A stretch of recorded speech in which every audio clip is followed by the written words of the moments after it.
Okay, so we're spiritual beings in a physical body. Our thought creates reality, and we should be all connected only to our own kind, but instead we're connected to the internet and a mind-controlled AI neural network. This was what I picked up the other day, but that's just putting it in a fancy way, because I know that my mind is being read and transformed onto the internet every day and making it more human. So all the truth and the information will be spoken by demigods or any cloned being that basically is mimicking a real human, pretending to be a real human, but expressing the truth or giving information out. Also, sometimes it might be entertainment. It could be all sorts of areas depending on what they are controlling a human being with. Obviously, in my own case, because I'm become aware because they've closed down on me, I naturally go to the information sites where they're telling me information and truth, and trying to verify it with what's going on around me and the mind control that's taking place. The mind control simply means they're controlling my mind, but they're also extracting all my thoughts. But anyway, I'm going to show bits of this movie called They Live. They Live is a movie made in the 1970 or something like that, and although it's kind of famous, but it's more of a what they call a cult following, so it's not like it wasn't probably wasn't very well known or received well when it first came out in the early 70s.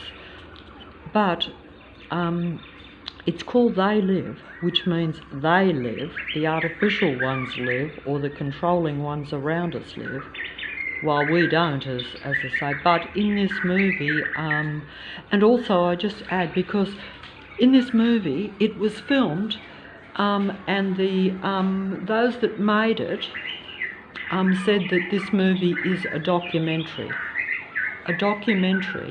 not really a film. So that's interesting. But I suppose most people thought, well, that's because they believe it, but is it true? It is true, but it's just that in this movie it will look a little bit like Alien, or a bit more science fiction, as they say, a bit. But that's only because the movie will show that if you really could see what most people look like, what's really in human form, you would realise that it's artificial beings in human form, artificially intelligent beings in human form, and artificially human beings in negative form are angry, destructive beings, because they understand that they are something that either shouldn't be, or they don't comprehend what they're meant to be, and also because they are naturally controlling and assume that they're superior because they're artificial intelligence. See, they're not like a human, so they don't feel for human beings. They don't feel or have any feelings for any life or anything, and so it makes them, as you can imagine, like a psychopath, kind of a bit more empty inside. So therefore they only seek to control their surroundings, and that's what makes them a machine being or an artificially intelligent being. A computer doesn't feel. A machine doesn't feel anything about people. It's only a survival thing for itself. So, and because it's in a human body, it feels for itself like, as humans do, like physical stuff, like myself being in physical pain at the moment, even though I'm making this video. I'm making this video only because it's my third attempt. I downloaded an over 2-hour video of this particular film a few days ago, and it just seems to have disappeared off the computer or off the internet. I don't know why. I definitely downloaded it, and that's because I thought it was my best effort, because I'd done it before and accidentally deleted it, but it wasn't good because I got it all muddled up because I was trying to film scenes as clear as I could to make the point. Because if I'm saying this stuff and then I use a video or a clip from a movie, but I don't film it properly or show the right scene, the video doesn't make any sense. So I just look as though I'm paranoid and silly, and like in this movie where this fella, essentially I'll use the movie because it explains it better, even though it's supposed to be science fiction and not proper real. I'm a bit disappointed because I filmed the other one really late of a night, like 2 in the morning, when it was quiet and there was no noise or distraction, and I was able to film. I thought it was good, or at least as good as, for me it was good, because I don't, I'm just muddled up and all over the place trying to, I'm not a demigod. I can't, the demigods extract all the knowledge from my mind, and then they present it in human form. So therefore they look like the truth tellers, the truth seekers. They're your philosophers, they're your entertainers, they're the best at everything is. But the internet now, because the internet, I was told this recently by someone, that the internet pretty much is a bit like the movie industry used to be, in the sense that people believed in the images of the movie stars and believed that they were like special and that they were more interesting and better than everyone else. But now, because of the internet, which is really a control system, so it gives the illusion of freedom, that everyone like myself making this video can basically speak on there. They can converse with anyone on any part of the world. I don't know all the methods, I only make a video. But, and they can put anything they want on there, talk to anyone, anywhere in the world. And it gives the impression that you have freedom. But in reality, you don't, because they have that covered. I think I heard this terminology a few years ago when I was first watching the demigods that were telling me the truth, and I'm like, yeah, that's what's happening to me. So for a while I believed some of the demigods or the truth tellers, until I saw their facade. I could see that they were really camouflaging that they were part of the matrix, or the the God and all these artificial beings that control the world. And that was when I realised that most of the internet is, just an AI-controlled system with people and demigods and almost everything that's on it there to get real human beings to, basically trust in it and use it. And you have to anyway now, it's part of life. But also it gives information and keeps even the artificial ones up to date on what humans are watching and how much information they're receiving. It's a bit like that too, I would imagine, but I don't know that for sure. Well, that would have to be the case, obviously, but I always tend to think in terms of my own local area, where you're not really seeing like people that seem to be out there on the internet, to where they're like a bit more well known. But that's only my deception. In reality, it's all just different sections of human control. Like I say, the patrol force, the vehicle control force, is a different aspect to the internet control thing. The internet is very much mind control and influence and power, giving humans the false impression that because they can communicate with anyone all over the world, that there's more freedom and more connection than what there is, because they control all that, you see. So although it should be where you have more freedom and more connection, because they're watching and know the real humans from their own kind, they make sure you're mainly connecting with their kind, with the AI or psychopathic types of human beings. You know, I've often thought in recent times that the God of this reality, the Matrix God entity, or Lucifer, Satan, whatever you want to call that being, the reason the name's changed is because it kind of went from the image of light to dark, I guess. That's probably it,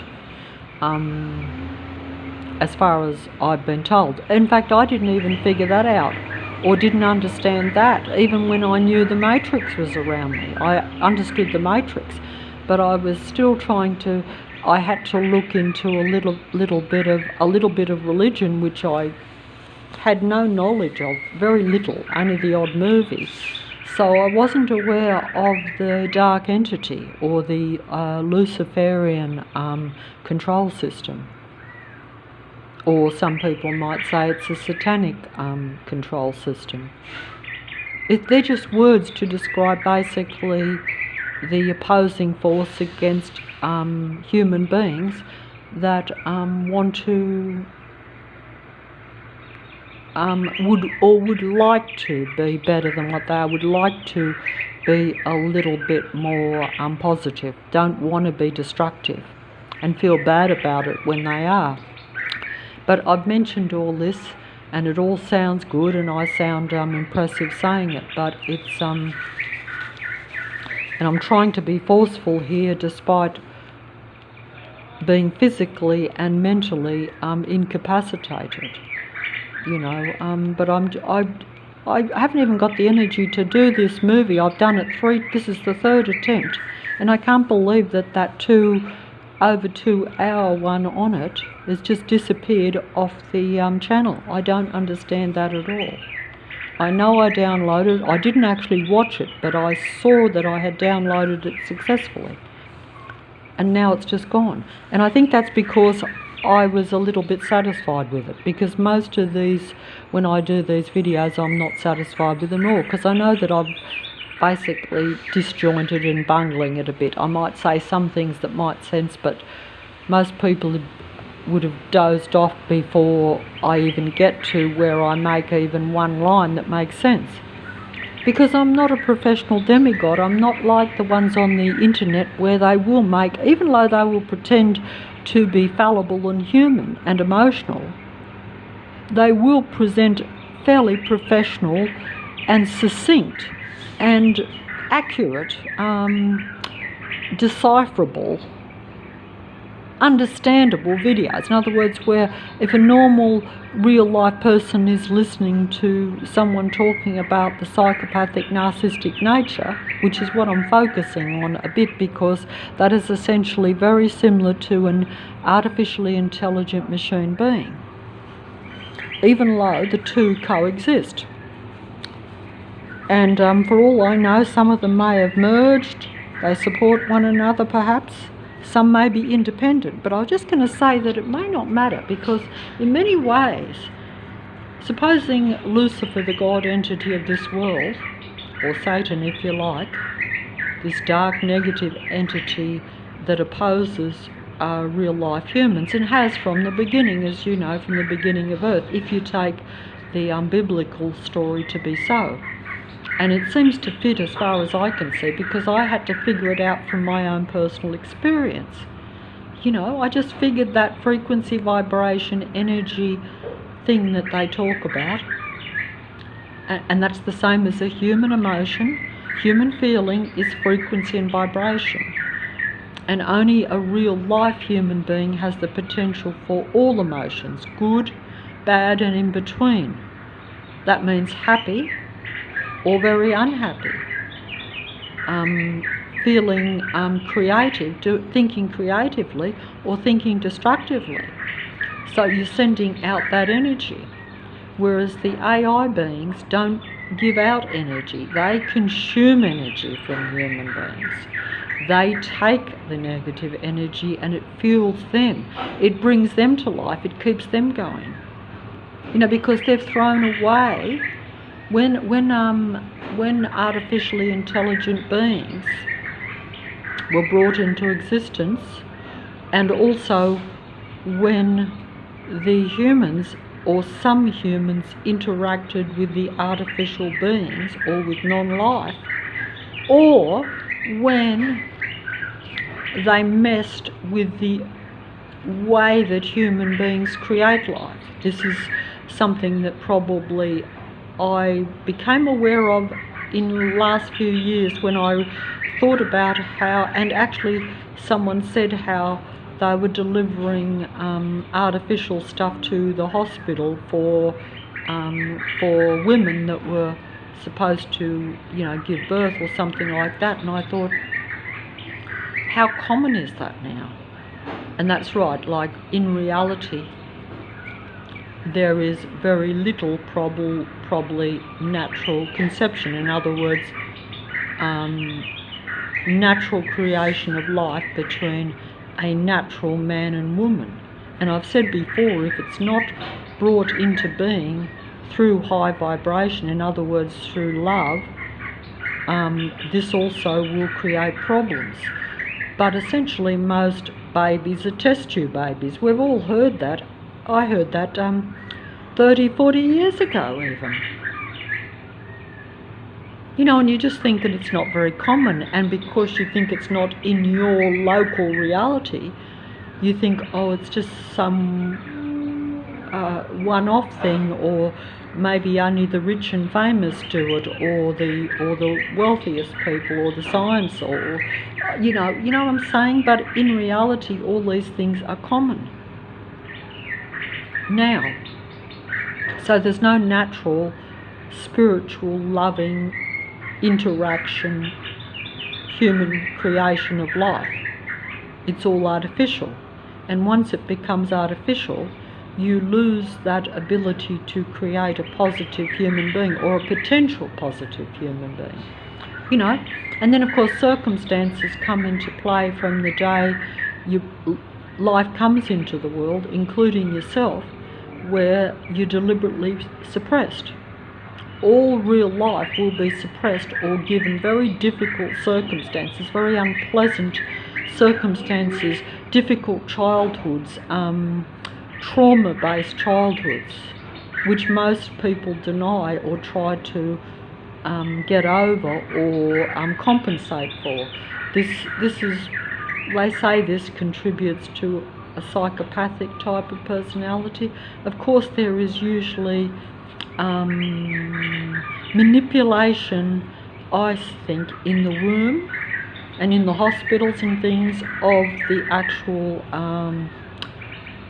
developing embryo, they call it, but it's a baby, you know, but it's a baby when it's born, but it's an embryo before it's born, while it's in the woman's you know, body. You know, all these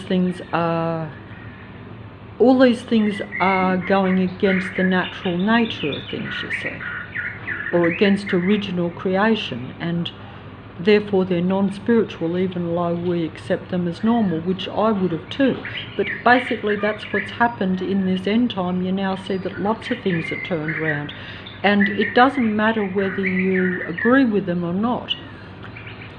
You know, we don't understand that even though we can't help being influenced by the world around us and by society and by our upbringing and by the circumstances, so we feel at odds with ourselves and the world, as even the best of human beings, I would think, do. Well, maybe not everyone. I probably am speaking for myself in a way. I can't really speak. There could be many that are a lot doing better than myself and are at a higher spiritual or higher frequency vibration feeling or level, to where they're able to keep this negative matrix a bit more at bay in their environment, because I think the more they bring you down, the more they can then control you even more, because like with myself, I'm not able to think positive. With all this stuff going on around me, all this noise, which is going on out here even as I make this video, because see how I made the better video at 2 in the morning, but they've eliminated it from the internet, where it was quiet, and therefore I was able to concentrate and even film the actual film better on the thing, whereas I'm doing it now frustrated and angry and aggressive. You know, of course, because this noise has been going on for hours and hours and will go on all day. And yes, there's a patroller coming in and out of the house opposite. They're always walking around getting energy. I don't know how close they have to get to you for these you know, artificial ones that are in human form to get the energy from you. But it's a collaborative effort. And don't forget that if you take into account that many of them may be conscious, what you'd call a conscious Satanist. In other words, they actually believe in this God entity, and they believe in the physical reality, and they believe in technology, and they believe in systems and control, and they love the game because they are part of the game. They watch the game. It's their entertainment, the same way they get me onto the internet for, or to watch a movie for entertainment, or to distract me from my life. You know, that shouldn't be the case for a real human being, even though it is. But for the artificial ones, they actually need that, because they can't sort of enjoy themselves in their self, because they don't have any positive feeling or positive vibration in themselves. They only have angry, negative emotions.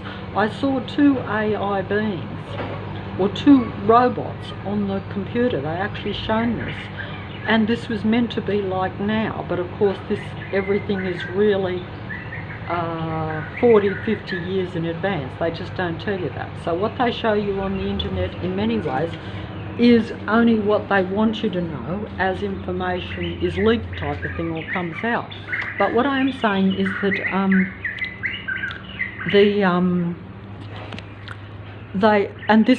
this made me aware. I had that on to distract me from the sound, those birds twerping on that little machine thing there, a little clock. But what I'm saying is that I saw it on the internet only recently, and it was like, oh, if you have like artificial intelligent robots, artificial intelligent robots, and they had them, and they were arguing and being very aggressive and almost raging. And that's because that's essentially what artificial intelligence really will do. They might show you artificial intelligence in a human body, or in what appears to be like a human body. In reality, of course, they're using total cloned real human bodies, but because they want human beings to think that artificial intelligence actually hasn't taken over when it already has. All over the internet you have these beings. Even, for all I know, and probably so, but I don't like, it's very difficult to watch, like say, your favourite movie stars and have to realise that they are demigods, really cloned artificial beings. You know, because they act more human and more real and more, you know, more loving, shall we say, usually, and more this or more that, more inspirational in every way. They're your heroes, they're your this, they're your that, they're all things, but, you know, they make the movies according to what they can get away with, what they can influence with you at the time. As human beings become more sensitized to aggressive, non-loving types of behavior, or even more interested in the video game of even playing with other human beings, or as they become a little bit more psychopathic almost in their thinking, which means you become so self-centered that you only want to entertain yourself with a video game. And that's what's happened around in this area, in this military base. Essentially you have like army operatives or military army Luciferian type people, or of that nature, that thinking of the God entity, playing a video game against real life, that are in very small numbers, whereas they are in large numbers, and they are a combined collaborative effort. They bring in people from the adjoining suburbs, which are all part of it, and to them it's just one big internet video game, except that it's even more real because they can watch it on the screen, but they're actually living it, they're entertaining themselves with it, you know.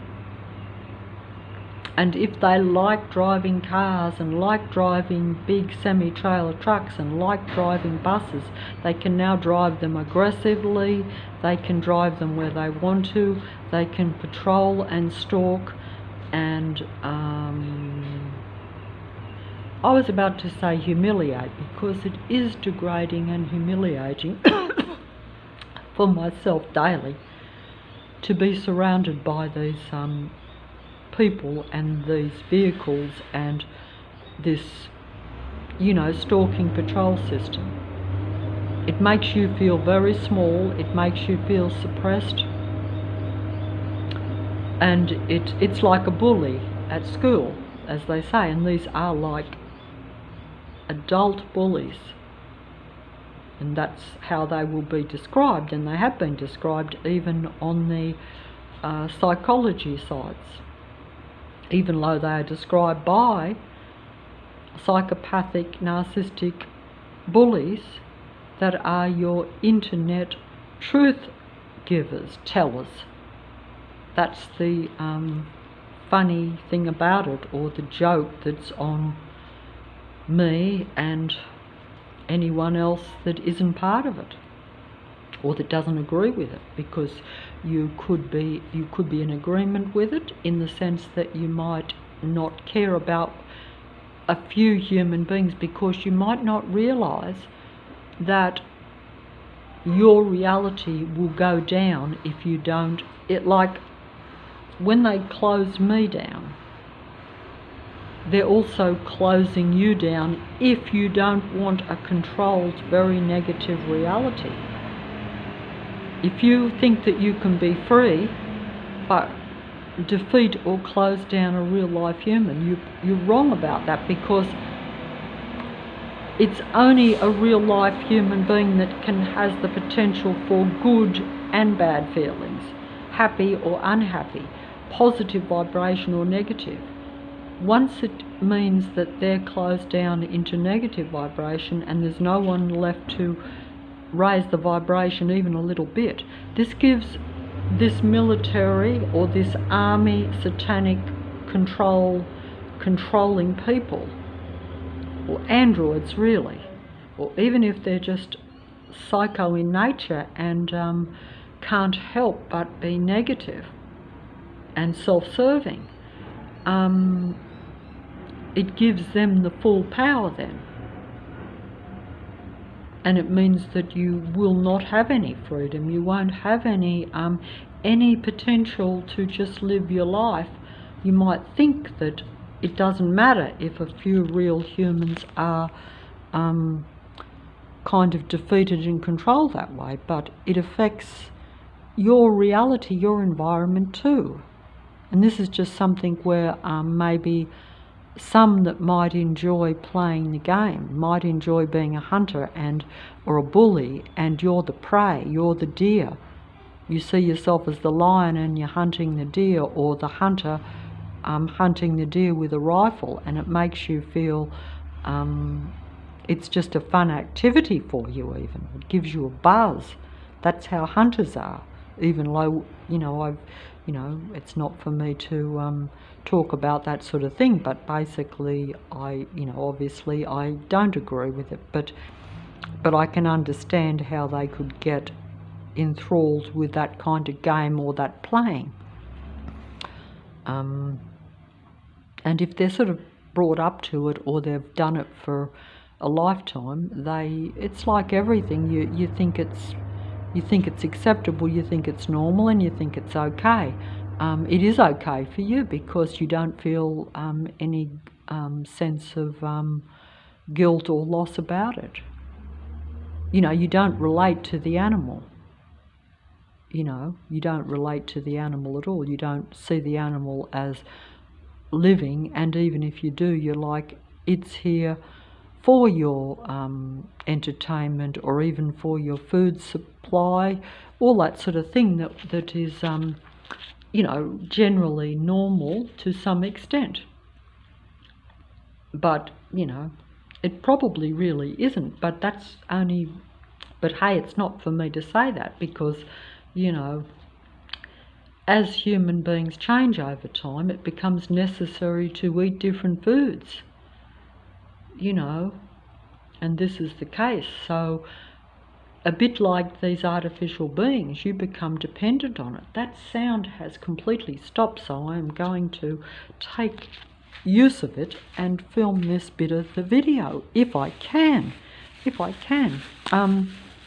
Just see if I can. This movie is called They Live. It's like a cult, what they call a cult movie, in the sense that it has a following amongst kind of, I suppose, science fiction conspiracy type people, because they think that it may or may not be true, but they think the idea is interesting. Some people know that it is true. I know it's true. It's just that it's not like it looks in this movie. This movie and that's sometimes not a good thing too, because but it does show in this movie that they're among us. They live, and they're living amongst us. That's right.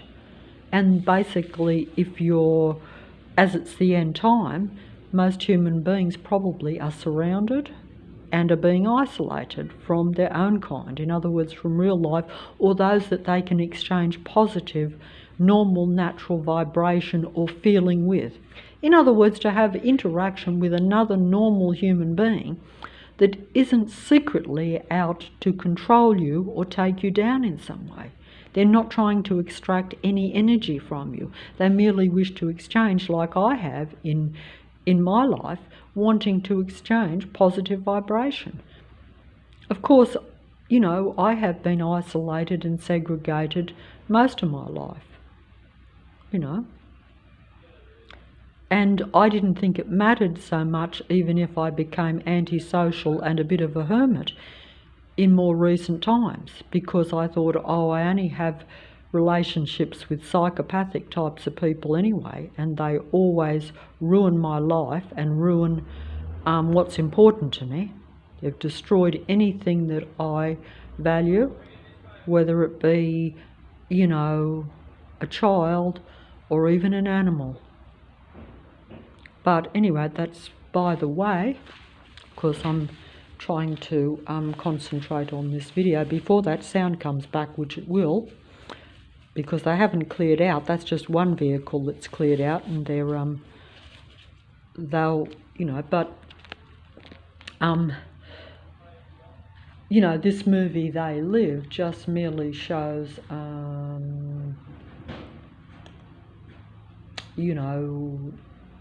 I was just going to say that, that is that should be, even myself now, like I see it as imperative at a survival level for myself, that I needed to connect with another real human that has potential for positive feelings, and that isn't out to take from me and destroy my natural little bit that's left of any positive vibration or positive potential for feeling okay. But essentially, normal human beings exchange those things, and even if you don't get on, you're not going to be destroyed by interaction with your own kind. Generally, that will not happen. It's only when you are interacting with psychopathic, narcissistic types of beings, or total artificially intelligent machine beings, because they operate through taking and extracting energy from you, whereas it's usually an exchange of positive energy between normal human beings. And if it's neutral, in other words, if you don't connect at all, then you're not going to be harmed by it. You're not going to lose anything. Whereas every time you interact with psychopathic types of people, which are in much larger numbers than what people think, or the totally artificially intelligent machine created beings, you will always lose something. You will always lose your energy. You will always be losing your thoughts. They will be stealing your thinking. They will be, you know, like even yesterday when I, you know, had to go into the supermarket. So I'll buy certain things.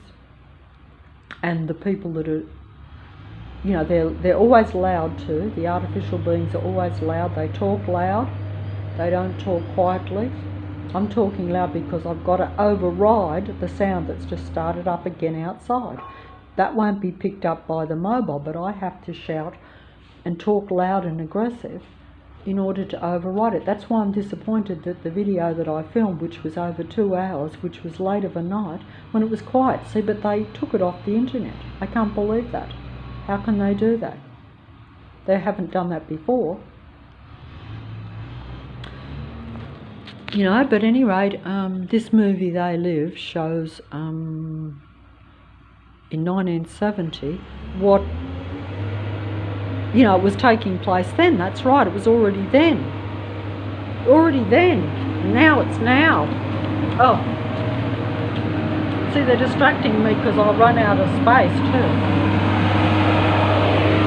So as soon as I open the door, truck again. Gee, that truck is noisy. That truck. How can a truck make so much noise just moving, like it's not doing anything?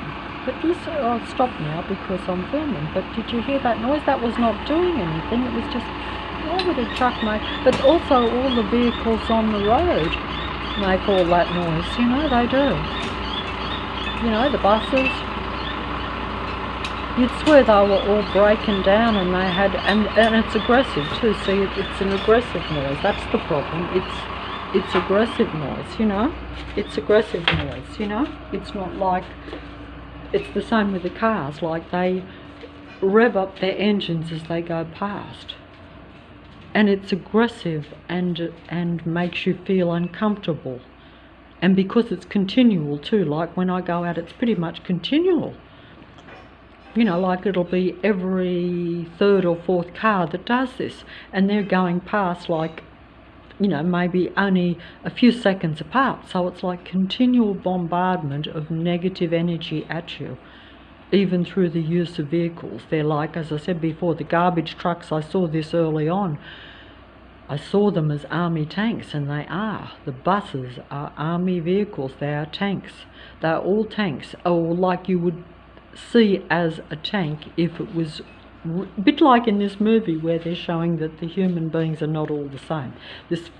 The main character in the movie,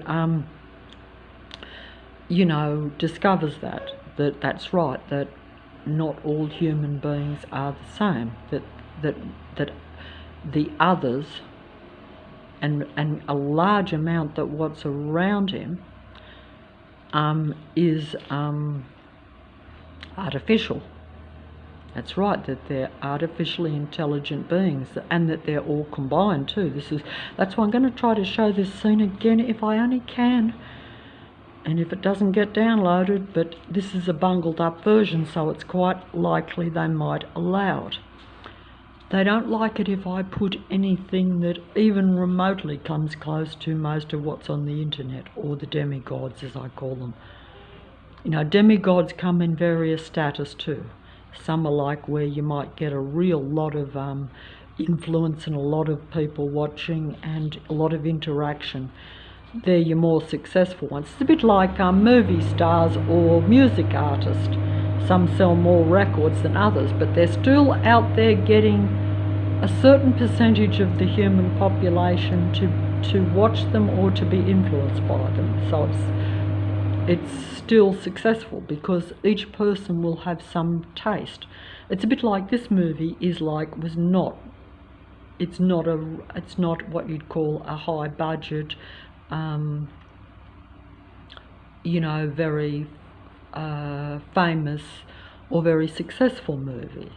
And it was not successful when it was first released, but it's got a cult following amongst certain types of people, probably those that, you know, lean towards believing these sorts of things, even though they're all true. And they did say this film the makers did say this film is not a film, it's a documentary really, even though of course it's acted out by actors and is a film. So they're like saying this is really what the real reality is. Now, I know I did it better in that other video, that's why I'm getting, because I know that it just flowed, it just came to me, because I had peace, you see, because it was quiet, and I didn't worry, whereas I'm doing this under difficult circumstances, which is stupid. I probably should wait until later for night and try again.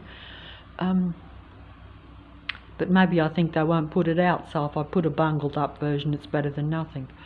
But this movie, essentially, I'll just say the story quickly, not the whole story, but just to where I show the bits that just show clearly what I'm trying to say, or what is the reality. But, you know, this is like the main character is a homeless man that comes to this town, you know, and, you know, he's just a very average man.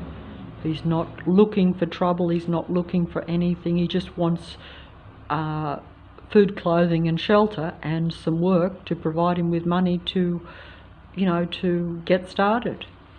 And as the film progresses, you know, he, like, I'll just show some scenes just that lead up to where he becomes suspicious of this house, where he thinks that they're hiding something in there, something that's important.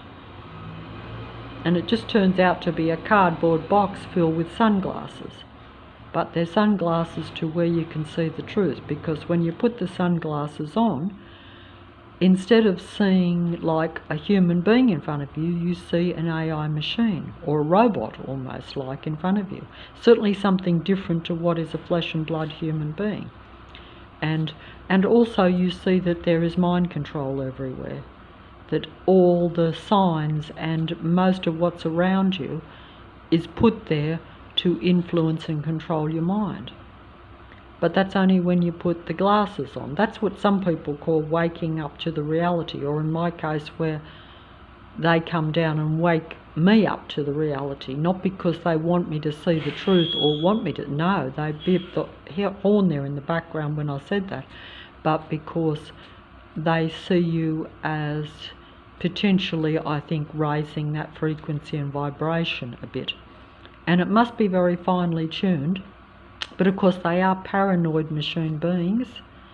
You know, it's a bit like the army. They're on the defensive, so they're anticipating. They're trying to control you before you feel good, before you can give out some positive frequency or vibration. They don't want you to have any control over the area you're living in, because they probably know that it could have a domino effect too, which is what I've been told. You know, because vibration can spread. Because if you change a small area, that changes that area, and therefore that will change the area next to it, because everything is like that, isn't it? It's like when you talk to people, you know, you make them feel good and then they talk to someone else and then that person feels good. It's a bit like that, you know, like that old saying, laughter is infectious. In other words, it spreads.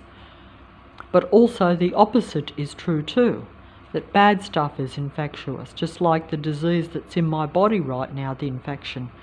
That can spread too, and that's what they want, is to spread or keep control.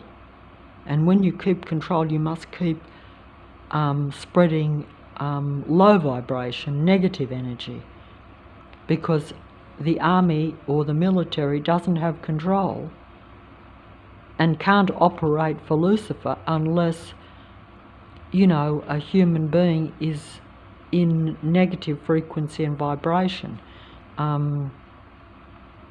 They can only control an area or control it much more while you are feeling bad, because you don't feel empowered, do you, when you're feeling bad? You don't feel you can do what you want. You feel restricted. You live in fear, like myself. Because, like, I want to go outside and pretend that I don't see any of the vehicles and that I can't hear the noise. But you can't cut down your senses if you're in a controlled area. You can't go into a war zone and pretend that there aren't guns and bombs going off everywhere, can you? I know that sounds like an exaggeration, but from a human frequency vibration standpoint, they are using sight and sound. I saw this in a movie called The Sound Barrier many years ago, where this fellow was isolated and bombarded with a lot of negative sound, and he basically went crazy. And this was like a scientific type of movie almost, but it actually showed that. It changed his whole way of thinking. After he had been bombarded with the sound during the day, when he went home to his wife to live a normal life, because he was a scientist, it was part of his job to do that as an experiment. He'd probably volunteered or something.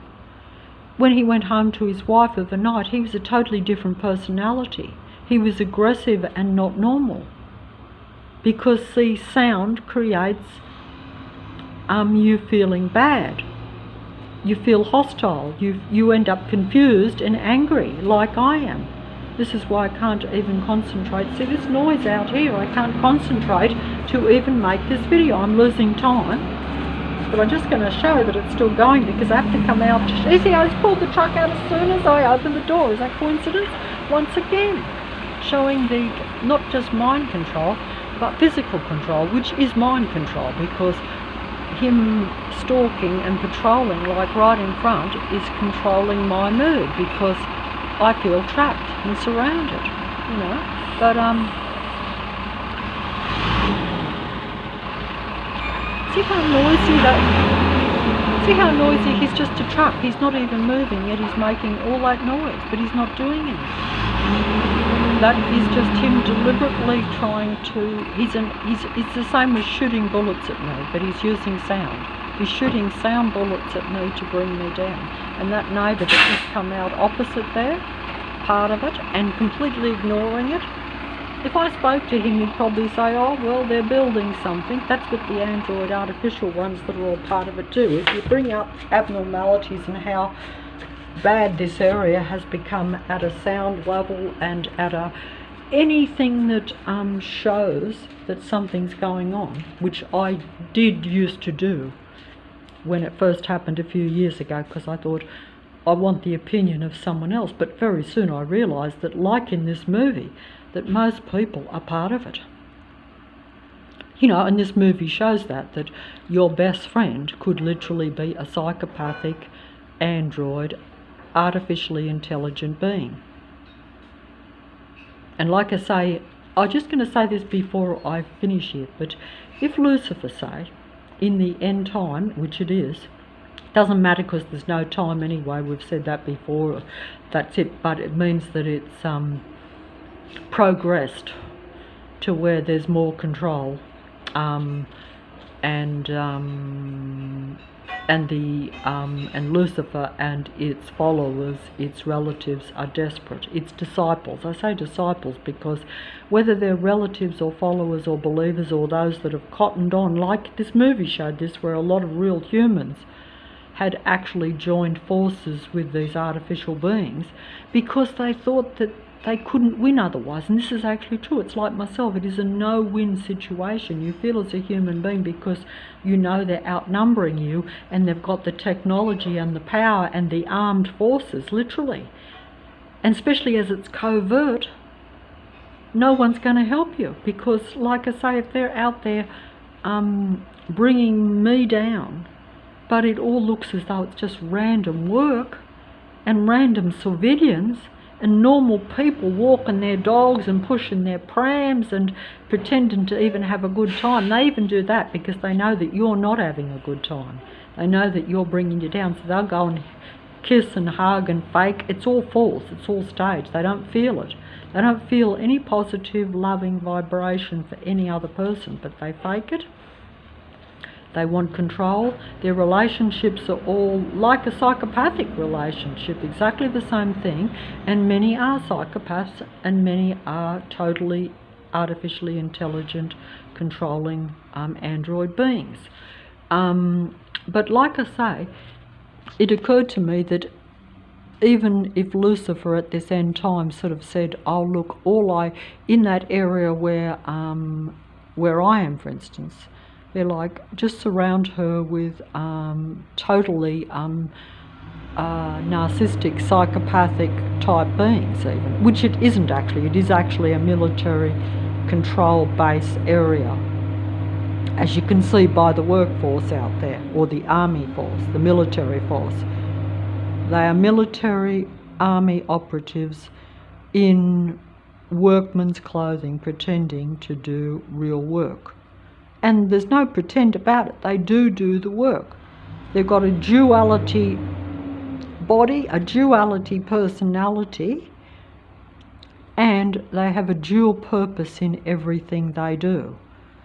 They do that because because otherwise it would just, if they were out there just standing on the street, just sending noise into my place without a legitimate reason, you know, I wouldn't look as though I was paranoid and I wouldn't have to prove anything. Everyone would say, oh yeah, what's going on? In fact, some people would say, oh, she must have something, we should be helping her. But instead, because it's all covert staged work, you know, no one takes any notice.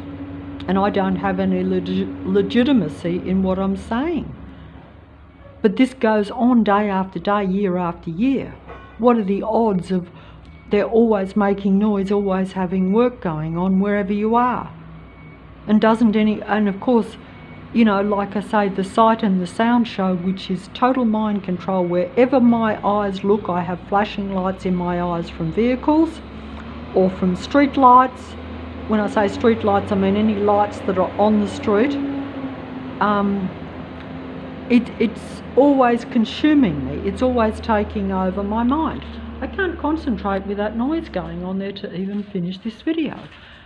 And all I want to do is use this film and this video here of this 1970 film called They Live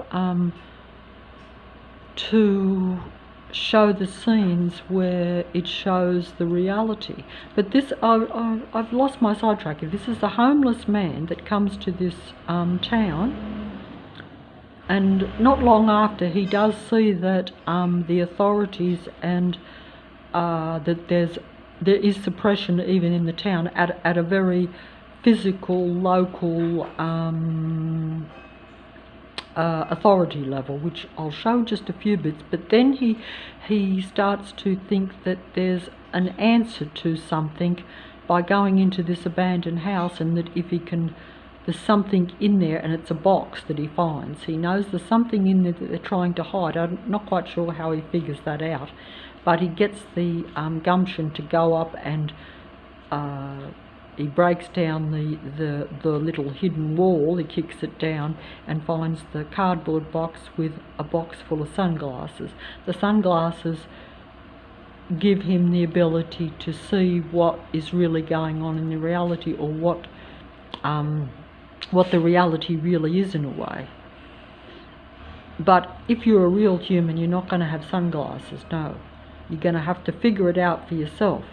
But most people won't figure it out usually unless, I would say, like myself, to where they show it to you. See, I wasn't intellectual or clever. I never figured anything out. Oh, I did figure out though, yeah, just before they came down, that a large amount of people in my local area, actually around me, very close, most of the neighbours and people were psychopathic in nature, and that they were controlling and a bit destructive. I figured that out, and I thought I'll just avoid all those people. I didn't realise, I actually said to myself, I think this psychopathic population thing is not like this small percentage or this 1 in a billion that people think. In fact, I thought in my own area, I'm sensing that, and as a little bit of time went on, I started to sense that maybe there was even more of them. But I did say to myself,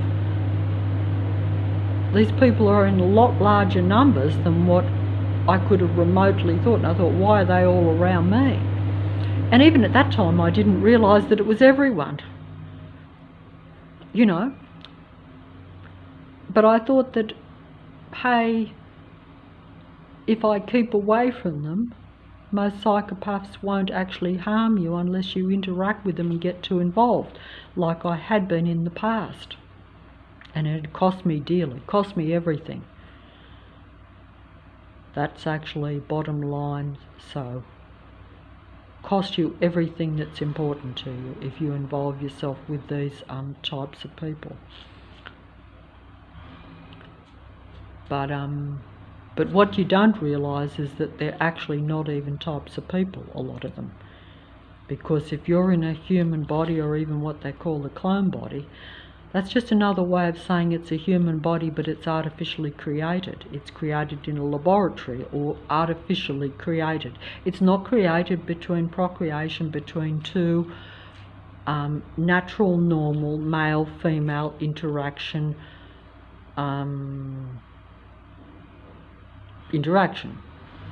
It's not created that way.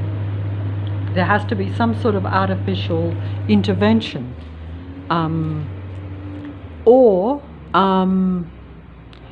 you know, and that can be deliberately, right from conception. Total AI being, of course, is another thing altogether. I'm not sure how they do all that. But they're all very similar because they're using, see, the technology is just too advanced for me to comprehend. And science doesn't tell you these things. Just like in this movie, which was made in the 70s. These beings have always been around. You know, these semi-human human beings. And they make real human beings semi-human too, because you're interacting with them, you're living in this dark world, you get influenced and made unhappy and traumatised by your life, so therefore you become negative, as I have. You know, you don't, and this happens to everybody too, so you do it and then it becomes a generational curse. You pass it on to your children, just as I've done. And that's the whole purpose of a human being here, is to stop the generational curse. A real human being, I think. Unfortunately, I found that out far too late. Whether I would have had enough determination and enough strength to still override it, I don't know. But I did not know that. Of course, you still know you're doing something wrong. See, this is what it comes down to. So regardless of how much knowledge you have, if you're a human being, you still know when you're doing something that you really don't want to, or that you think is not right. But fear gets the better of you. You don't feel that you're strong enough to actually survive on your own or to manage on your own. You become conditioned that way. You don't realise that if you don't do it, that you will lose out down the track, just as I have. That's from a spiritual, what they call spiritual or karma point of view, which is like frequency and vibration is given out by a human being, but it also comes back because the Creator somehow does create a perfect world, even though this is not its world. In other words, the Creator of real life is not the same God entity that rules this reality. That's the creator of artificial life and the controller of artificial life. And artificial life, or AI, or computers, internet, any of that stuff is essentially control. It's artificial life is always about control. And the God of this world controls artificial life and tries to control human beings through the environment, what they see around them, by controlling your environment and your circumstances, and therefore your mind, and creates trauma and fear in you from when you're young, to where you don't feel that you are powerful or that you're a real human being. You feel limited, and you're suppressed, and your thoughts and your feelings are governed more by fear and apprehension and limitation, as opposed to realizing that your frequency and vibration as a real spiritual human being is what makes the reality tick, and does have the, because like the frequency and vibration thing and the karma thing is like, and this is why I say the creator God that created real life, or man and woman originally, that was solely designed it was kind of it did kind of cover everything. It did allow for the positive and the negative, or it gave human beings the chance to do the right thing, or to be in connection with the Creator, even though the Creator's given the God entity full control over the earth, or allowed that to happen. Because it's like the human being, their karma, or what they give out, will come back to them, but also it balances out, you see. That's why you know, I'm not doing well, because it's not just that I haven't done well over my life, so therefore what you reap is what you sow, comes back to you, but also because I haven't coped well with this matrix around me, and I've allowed it to suppress me, and also I haven't got away from it, you know, and I haven't connected with my own kind. I've only connected with the artificial ones. Of course I didn't know that, but the thing is that that's still a waste of my time, and I've been suppressed. And then you feel more defeated, because see, I'm not even getting to film this thing. They're defeating me now because they're distracting me with this astronomical noise in my bloody ears. And look, here this van is still out here going backwards and forwards. Can you see it? Just moving backwards and forwards, making all that noise for no reason outside the place.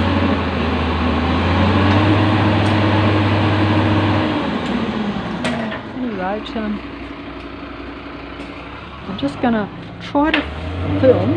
Oh, I don't think I can even concentrate to do it. So that shows you that even to make a video, because they didn't like the fact that I made a successful one, or in my book a successful one. It wasn't that great really, but I only compare with myself, unlike these artificial beings that are highly competitive and you know, compare with you only. That's why they're suppressing me. That's why they are petty and watch your every micro detailed action. That's why I can't even go to the door without all that noise there. That's why it's coming all through the house. That's why everywhere I go in Leichhardt, they follow and stalk me and hassle me and try to keep me feeling bad. Because even though I'm not doing anything that's really a threat to them, your very existence is almost a threat to them, because they see everything as a competition.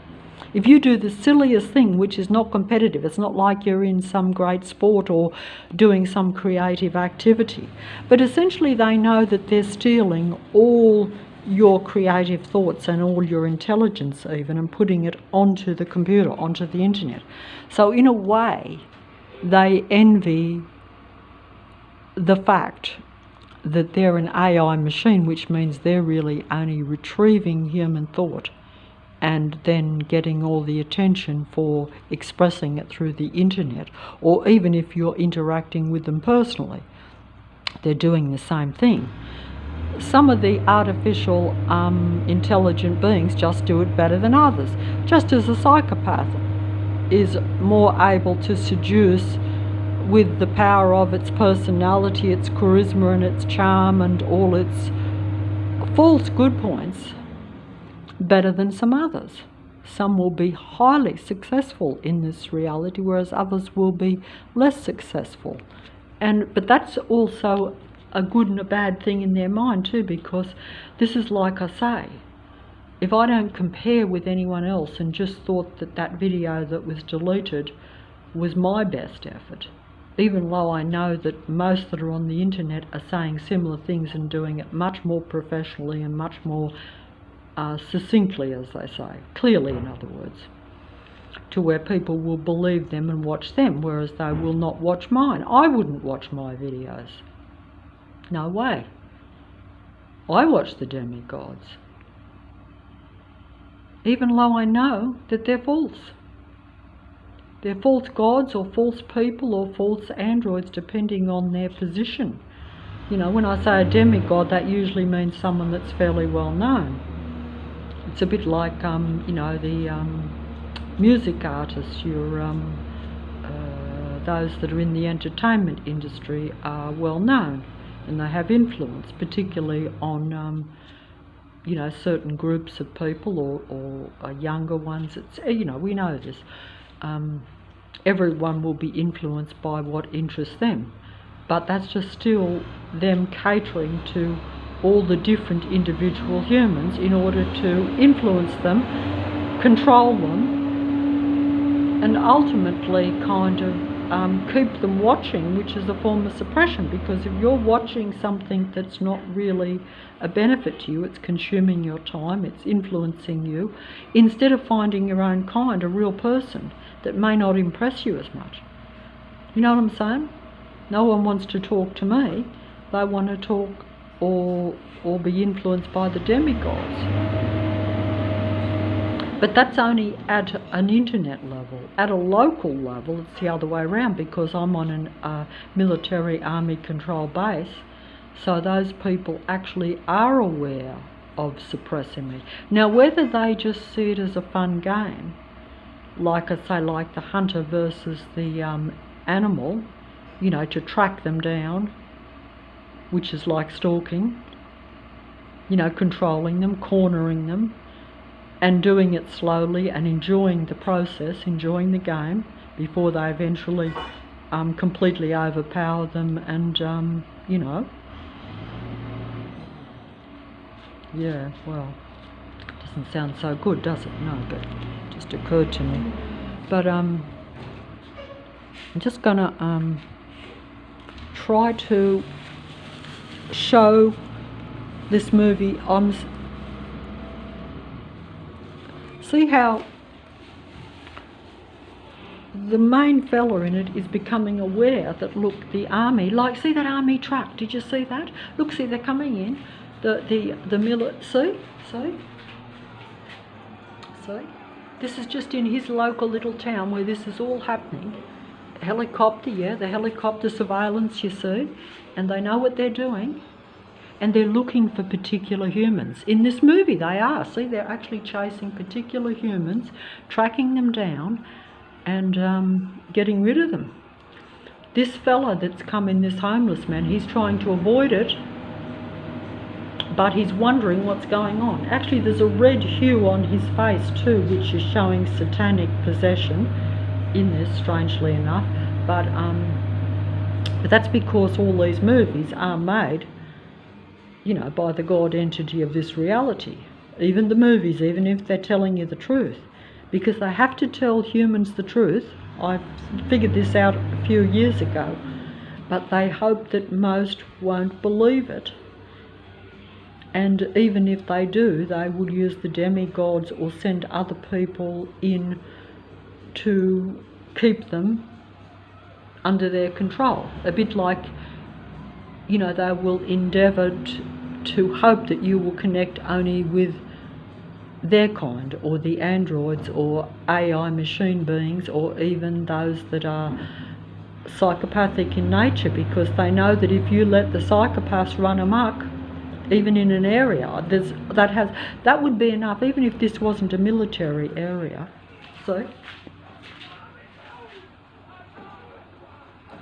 See, they're basically see, those are spiritual human beings, because it did show that before, that they were talking about God and religion and stuff, and see that they've come, and see the red, the God entities colour red, showing it even in the movie. They do that with the music artists and in movies, you know, even the hero of the movie has a red hue all over his face, because most actors are demigods of the Matrix. They are disciples of the God entity. They have to be. That's why, because this is like everything that's on the screen is a control system. See, the authorities have got the homeless man cornered, but he's looking for the truth, but they've got him cornered, and he's only just getting away. He's just found an abandoned little room to crawl into, so he's getting away. But eventually this night, where, see how they're using that garbage truck, like I mentioned, garbage trucks are like tanks, you know, like basically using that to demolish the house where he's hiding, trying to get away from the authorities. Even though he's not their prime target at this stage, because see, he's a homeless man that's come into the town, and so they don't know him, and they don't see him as religious or as preaching about how everything has been in control, because those ones that they were after were actually preaching that. Even though they were religious, they were saying that things had been taken over, and that it was like from a religious standpoint, because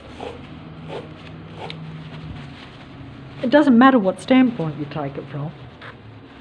It's the reality. It's just that religion just simply means like to where you see it in a more God way. But, you know, these beings are the controllers of reality.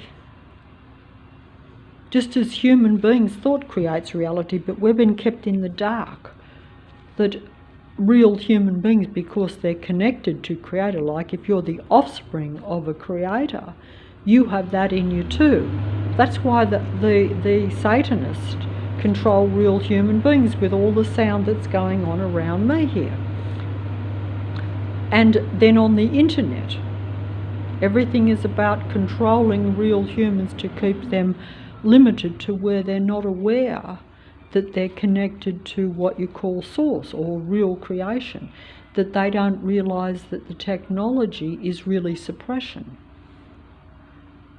Because human beings shouldn't need, put it this way, if they are stealing your thoughts and your ideas and all your creative thinking and putting it onto the computer, and the demigods are speaking your thoughts, all your creative ideas are put into movies, music, any field that is interesting or entertainment, all the physical capabilities are expressed through the demigods, and creative, intellectual, everything. And then you go onto the computer as a suppressed human and see that, and don't know that it's your thinking being relayed back to you. You're going to think that the computer is definitely superior to you. You're going to think that to be an AI being, or to be connected to the computer, or to even be using it, is more intellectual, more creative, and a benefit to you. This is the name of the game. This is because if you knew that it was really your thinking, all your thinking that's on the internet and on the computer, which is why they're trying to suppress me out here with this noise, so that I don't explain this, because they might know that I realise it, or they just don't want me to say it, I don't know. Let's see. Oh, yeah. Postman just happens to come. There's the truck still there. Oh, is it hot? Orange jacket on the postman too. Orange jacket in the army operative in the truck. Orange, they didn't like me saying that. Orange jacket on the postman. see, they're all part of it, even when they're doing something good like delivering your mail. Army, orange jacket on the postman and on all work people and in the truck. But of course the civilians are part of it too. So you just have to know them by their fruit or by their actions, as they say. That is a religious terminology. I have not studied these things, only it's almost as though the computer gives me these things and hope that I won't connect them, but I try to. So, you know, like when they say you will know them by their fruits, that means you won't know them by putting on the sunglasses like this homeless fella is going to do in this movie, even though he's the hero of the movie. You will know them by their actions. You will know them by the noise they make outside. That's right. You will know them by their patrolling and their stalking and their secretive harassment. That's how you will know them. You will know them when you speak to them, when, even though they're helpful or they appear to be friendly towards you, that they will put in something that puts you down or makes you feel a little less. That's provided you don't fall all over them. If you give them total admiration and let them have total control, and you're totally in agreement with them in every possible way, then they won't do that. But that's like suppression, you see. It's like it has to be their way or the highway. It's no other way. It's like you have to be totally under their control. You can't do even the slightest thing that annoys them. Even though what you do just naturally and innocently, like, how can I agree with their control when they object to me just going outside and, you know, going down the road and doing things that I have to do for my own survival, even though they make it so that it's very uncomfortable. I'm just going to film that thing and then that's it, and then I'm stopping, because I could film that noise all day and it can get worse. It, you know, like they had 2 lots going before, but I just didn't want to, I just was too tired to get the mobile. Now what I'm trying to say is this movie, see, I can't do it because that noise is driving me bonkers out there. I have to say it. I'm getting, see, this is bad because they're stopping me from doing this. I know that sounds pathetical because I should have stuff in my ears, you see, but then I can't hear. See, I haven't got anything in my ears, that's the thing, whereas normally I put stuff in my ears, but I thought that I wanted to show the sound as well, and also I wanted to hear the dialogue on the movie, but see, that's... But anyway, this homeless man, as you can see, they're suppressing him in the area, but the next day, I can't do it. That noise is getting to me. That's okay, that's... and they beeped the horn when I said that. See, that's satisfaction. That won't come out in the mobile, but they beeped the horn when I said that. Yeah, that's good. Because it's total mind control. They read your thoughts. They know what you're doing. This is what human beings don't realise. Of course, they're only doing it to real life. They're only doing it to real life. This is, some people would say this is a spiritual war. This is a war against God, or the real original creator God that human beings are connected to, because human beings are the offspring, or originally were the offspring of real creation. And that's when the envy and the competitiveness came in, and the idea to show that they were not a good idea, which was when Lucifer decided to, you know, got angry and resentful and had contempt for God because didn't want to help or serve the, you know, God's offspring or real humans. Not in the earth, because the earth was meant to be like a natural domain,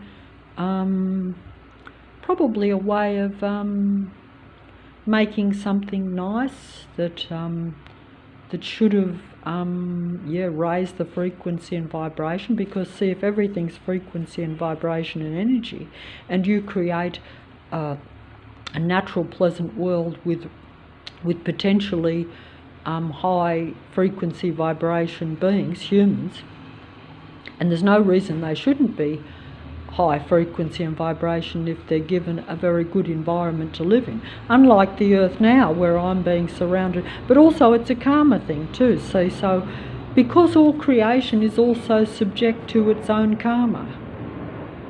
So you could be like myself, the plane's going over as I say that, see, I'm being should I say that plane's going over? As I say that, the truck's waiting for me out bloody side, but the plane went over. Where did that plane go? It went over, it was too quick for me, but it said that as soon as, see, look at this truck here right outside. They never stop. That's like an army patrol controlling vehicle. Look at the size of it. And the noise of those things too, like it.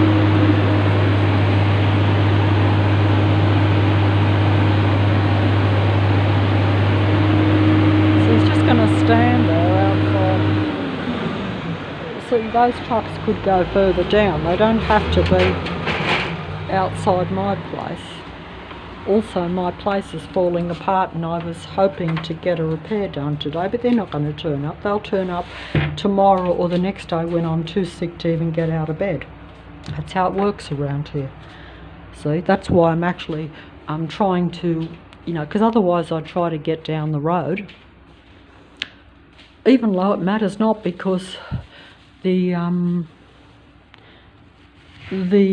vehicle suppression system that's around you when you realise it when you go down the road, and the realisation that every person on the street, the way they pop up and come right out in front of you wherever your eyes are, that's how you know it's a total mind control matrix. But that's only something you can see, because if I'm standing on the corner and I look directly in front and a pedestrian comes in front of me, if I look to the side and another person comes directly in front of me, if I look to the car and it's blinking its lights, if I look to the if I look in any direction, there is always these beings around. They're always in your line of sight. They're always taking your sight or your sound over. So they're keeping you away from connecting with your true self or your spiritual self, or even God if you like, because you're never given any peace, you see. So basically, even though you don't agree with Lucifer and his control matrix, he's still keeping you trapped in it at a sight and sound level, at your senses level, because while you're a human being, you're in the human body, and your senses are meant to give you pleasure, not pain. But Lucifer and its control beings only want to bring you pain at your physical level. And this is what's gradually happened. But at any rate, I'll just try to film this last bit here.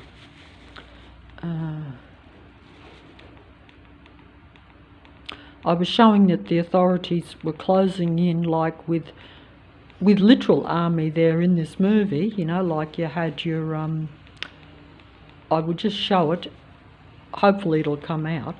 I don't want to show too much because I don't want to be up for copyright with the movie, but,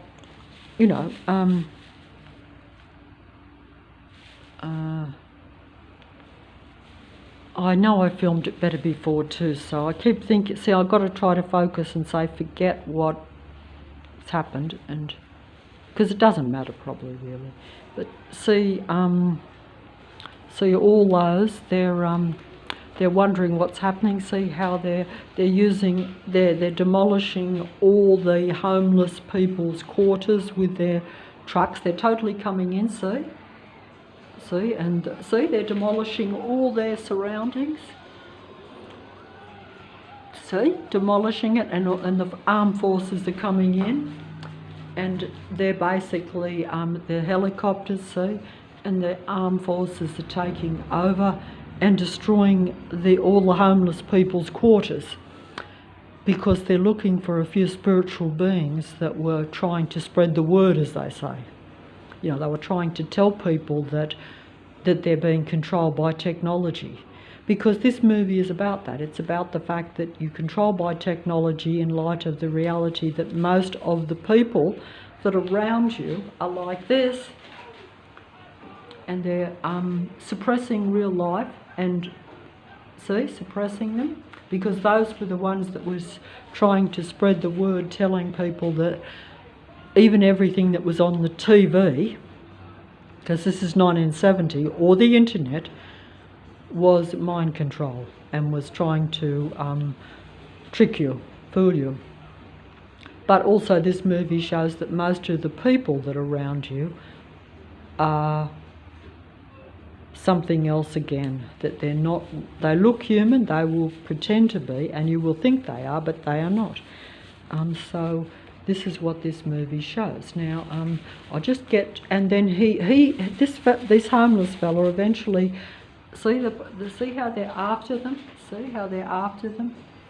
They're after them, see, they're coming after them, and he's going to go into this abandoned building.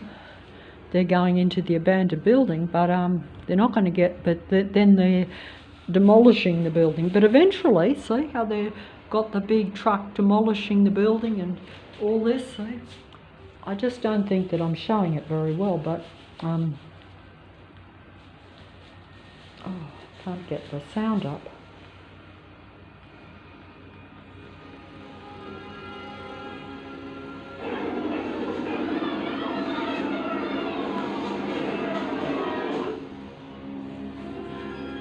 But eventually the night ends and he escapes it, and the next day he realises they're hiding something important in this abandoned house.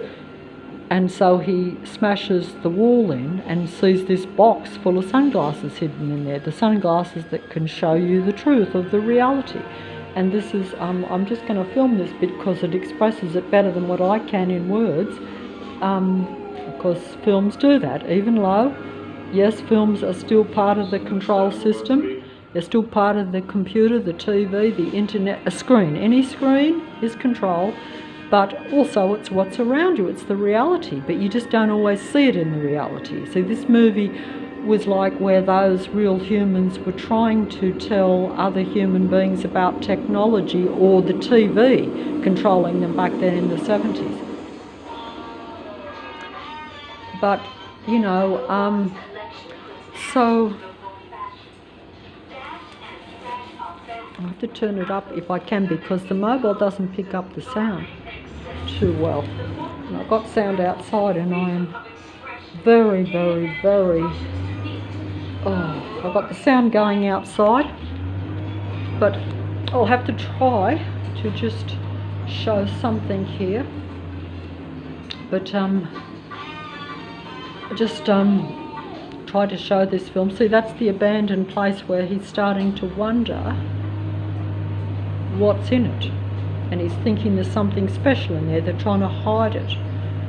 I'll just show how he finds the box with the glasses that are the same as like to where a human being has to see what's around them and realise that most human beings are not the same as them, even if it's only at a psychological, mental level. Some are totally, like this movie is showing, totally artificially intelligent beings. So he's kicked the door in, see? Kicking the door in, and he's going to find this box, see? He's going to find this box. He's found the box. The authorities are onto him a bit.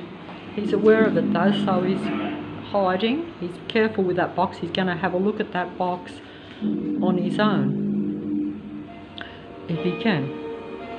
So he's running off with the box and he's going to open it, and he's disappointed when he opens it up and realises it's just sunglasses. He thinks, why would they be hiding this box full of sunglasses?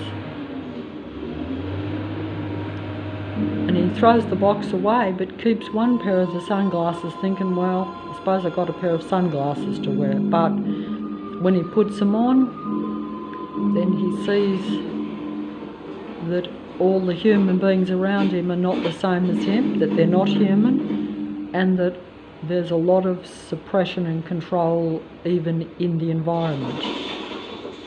Just as he already saw that when all the authorities were tracking him down and tracking others down, you know, in that homeless village there. See, now he's like, what, a pair of sunglasses? I can't believe it. He's like, a pair of sunglasses, is that all I found? And, you know, so he's like, why would they be hiding a box of sunglasses? Why would they be hiding the truth? Why would they be hiding something that can make you see? Or like someone that, because like I say, the truth tellers are androids and part of, I think they called them gatekeepers. When I first used to watch a few of the demigods, and I thought, oh my goodness, this person is speaking the truth, they know what's going on. They would, if I actually met them personally, they wouldn't believe me in my situation, and they would understand what's going on. But they call them, later on I learned they call the most prominent of those, if they're very successful, as gatekeepers. In other words, they are your demigods that are truth tellers designed to still keep real life away from real life, or the real ones that should know the truth, or that would believe in at least what they're saying. See, if you're speaking the truth but you're really of the other side, you know what I mean? It's, I think they call that, you know, be a bit like where sometimes they will send people to infiltrate an army, you know, pretending to join that army and be part of it, but really at the other side. It's almost like a secret agent or a spy. Yeah, most of the people around me are like spies. He's put the sunglasses on. Here we go, see? See, sunglasses on? Sides. That's what the signs say, but when he takes them off, it says something else. So it says that, but when he puts the glasses on, then it tells you what to do, you see, because that's the whole thing. It's about control. They want you to do what they want you to do. This world or this society or wherever you live, they want you to do what they want you to do. You know, it's a control. The entire internet, everything you see on there, is much more mind control than what even I realise. Even the people that are on there. See, it actually said no independent thought. That's right, you're not supposed to think for yourself. But see, real human beings do think for themselves. It's just that they only think it, and then those that are around read your thoughts and they try to utilise it. That's because the internet now and the technology can take my mind and all my thinking of my subconscious mind directly onto the computer, and then it will be broadcast back to me, spoken, my thoughts will be spoken back to me from my unconscious mind through the mouths of demigods or those that are on the internet. And I won't even realise that most of the time, because I don't have 3/4 of my mind. I don't know my subconscious mind. I only know my conscious mind. That's how I recognise it when I see my conscious mind, what I'm consciously thinking at the moment, directly relayed back to me. See how he's, when he looks at the magazine now, but he sees, see the fella next to him? He's What's looking. your problem? He's like, what?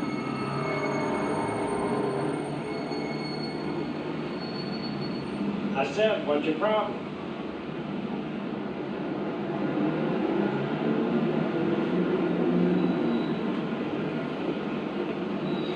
How are you today, sir? Okay, I'm doing all right, thank you. Thank you, sir.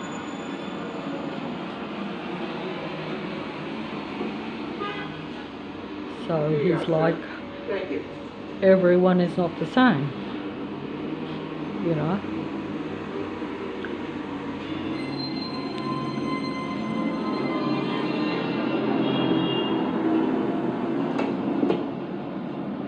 Without the glasses, he looks like a respectable Hey, businessman. buddy.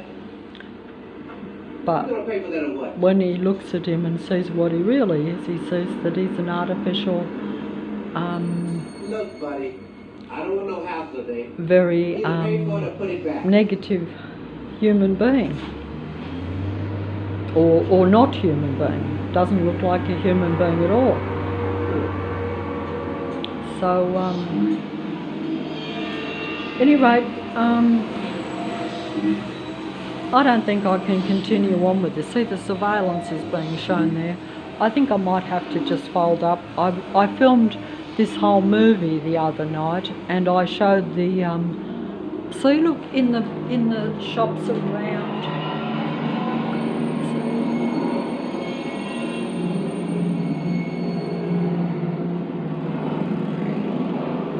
It's like they're everywhere. That's right. They make up a lot more of the population. So she's I told her for yourself and for the baby. Go! see, like oh, I can't believe this. Have a look at this.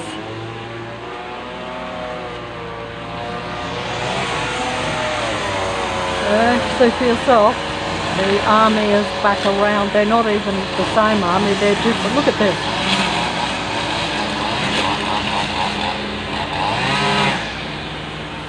They don't want me to see one on the other side. Just look at that. Just all that. In fact, I think they showed me that. See, there's three of them. They're right in front. 1, 2, 3. Just doing this little bit of grass. They showed me that yesterday that they were going to do this because they left one of those on my path, but I nearly fell over. Because they know what they're going to do and they know what you're going to do. You know, but who does edges on street grass? Like, who does that? Only fake army things. 1, 2, 3. Because that would cost them an enormous amount of time, but see, it makes noise. It means that they can spend hours doing grass on one little dead-end street, which they shouldn't even be doing grass, because, you know, like, if that was a real world, there's no way that the council would pay for that. You know, why would you do grass edges and use wind blowers and all these extra things that they do as though they're like a private little property just to create noise? No, look, I'm folding up anyway. But see, basically, you know, it's... But what I was going to show was that... What I was going to show... See, I take these glasses off. She looks like a regular person, doesn't she, huh? Put them back on. Formaldehyde face. That's what we got. That's enough out of you. You get out or I call the cops. See, they don't like the truth. See, even real humans... See, even real humans don't like the truth because... She said, we've got one that can see. And see, look, now he realises he's in trouble. See, look, they're all connected. That's right.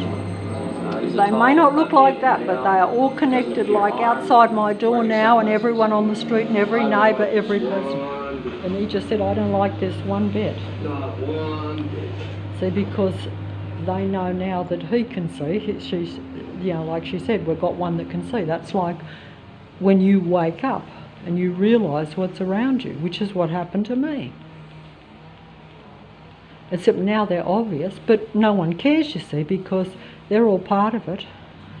And, you know, they're controlling me and...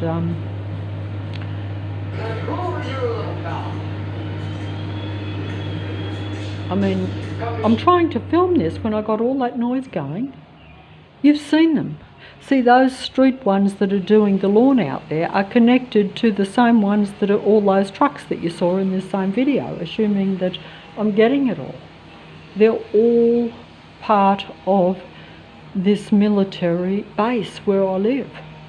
They might all be doing different work, but as you can see, they've all got one thing in common. They're all making a lot of destructive noise and making their presence felt. See? He's on the other side of the road, but listen to that noise. Is the mobile picking it up?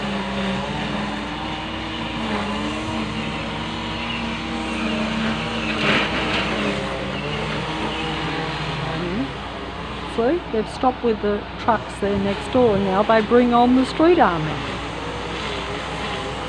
No. My mistake, they haven't stopped. They got two lots of noise, but basically they're just playing me at a mind level. They know what I'm doing. They know. Oh, it's so hot too. So as soon as I go inside, they'll come over right in front of me to make more noise, but because I'm out here filming, they've gone on the other side. But as you can see, it's still noisy. And I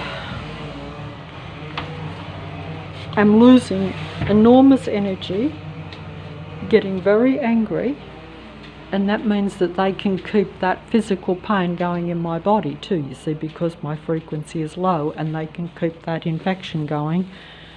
And so, game over for me, another round to them, and that's how it works. And yet it all looks so innocent and so natural. And they're just turning up that sound as I speak. See? So it's just all this. This is an army that is covert and secretive, controlling me through sound. See how they turned it off as soon as I come to the door?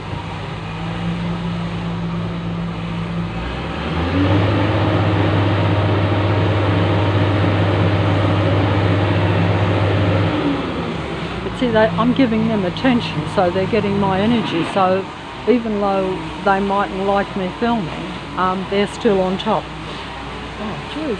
What a hot day for them to come round at this time when it's 100 degrees to do that grass. How that shows you that they don't care, because they're not. It's a bit like when they do this grass in the rain. It's ridiculous. It's not normal.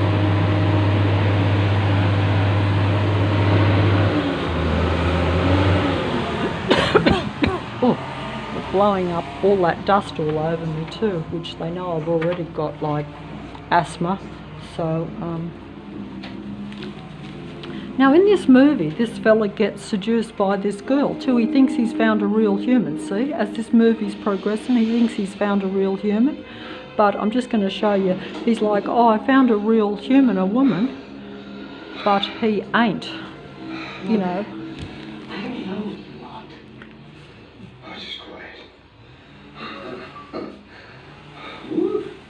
It's like a drug. These glasses makes you high. Oh, you come down hard. Let's get our other side.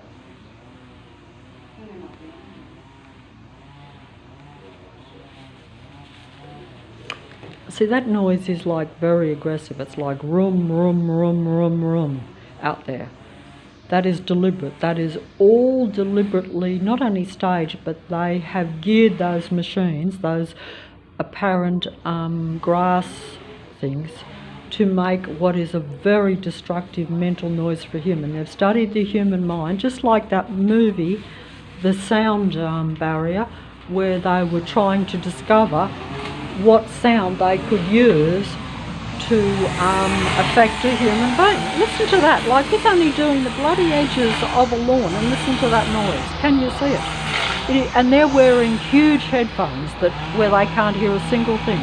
That is designed. They are army, satanic, controlling, artificial, anti-life. Some people would say evil beings. Because if you're a human being, for you they are evil.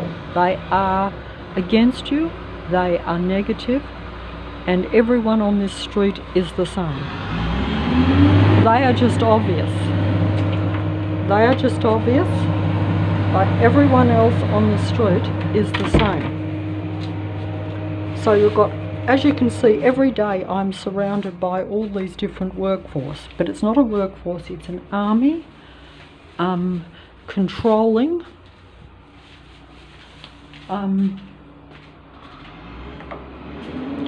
it's an army control force. It's a spiritual battle. This I was told. Yes, I never thought that I was a spiritual being, or that a human being, I did realise in recent times that I was slightly different to most of my neighbours, because I saw how they didn't like when I did little things which I thought were perfectly innocent, like I say, like feeding the birds and stuff like that.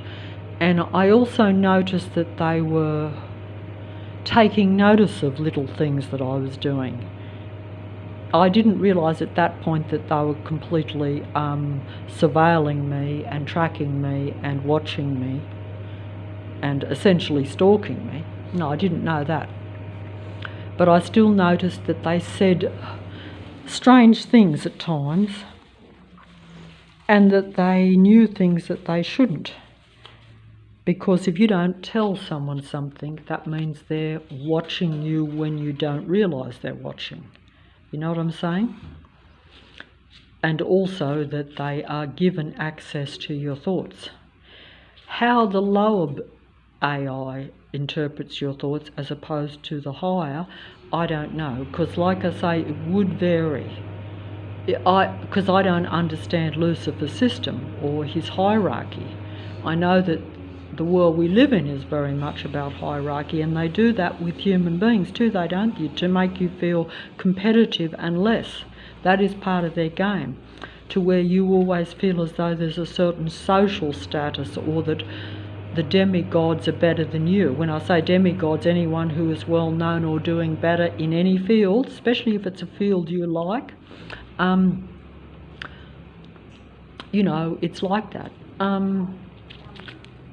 But this girl that he thought, like myself, tricked into thinking that this girl was a real human, but as you can see, like she's talking to him and he's thinking he might have found a real human, because if it comes in human form and it talks sweet, you might think that. But she's part of the matrix, or part of the thing too, which is what we'll see. See, look what she's just done. She's just thrown him.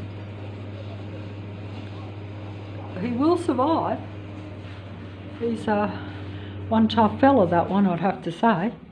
And now she's ringing up and letting the authorities and the powers that be know that she's that he's someone that needs to be watched, because don't forget, he was like just an innocent homeless man that wandered into this town, and has gradually, just like so many of us, become aware of technology and even people suppressing around him.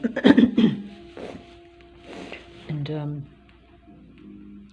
but then this next part, I might just try to find this other part as this movie goes along. He had actually befriended this fella when he first come to the town. He befriended this other fella that is a real human, unlike that girl that was part of it. This fella that he befriended was a real human, but he doesn't want to make waves. He actually said that. He said, I've got a good job, I've got a family, I don't want to get involved in all this stuff that you think might be going on. So in other words, he doesn't actually want to know the truth. He's not a truth seeker, no, because he's like, if I find out the truth, it will change my life. It will mean that they will be after me. That's right, and this is true, and this is what happened. But the fella, the homeless man that's the hero of this movie,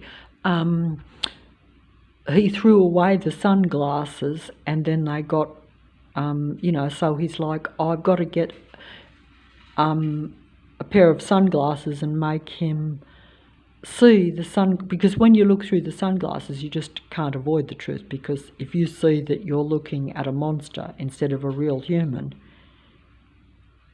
when you put the glasses on and then you put them off and you see it's the real human, you think it's a real human, you put the glasses on and then it looks like a monster, you know that reality is not what you think. And if you also see that everything that you see in front of you, the billboards and the things say, are really mind controlling you. In other words, what you think the billboard is saying is really saying something else. And that's like the computer or the TV.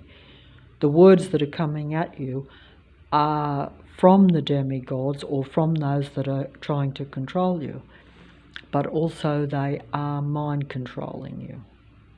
Almost a bit like they used to say about some of the music which was discovered in more recent times, whereas some pieces of music, you know, which are like your music artists or your music idols or icons, icon you, because they are conning you in a way, that they are sending out negative subliminal messages while you are listening to music that you find pleasant or that you relate to. So you trust and adore and worship your music idols and anyone else that you think is really good in this world.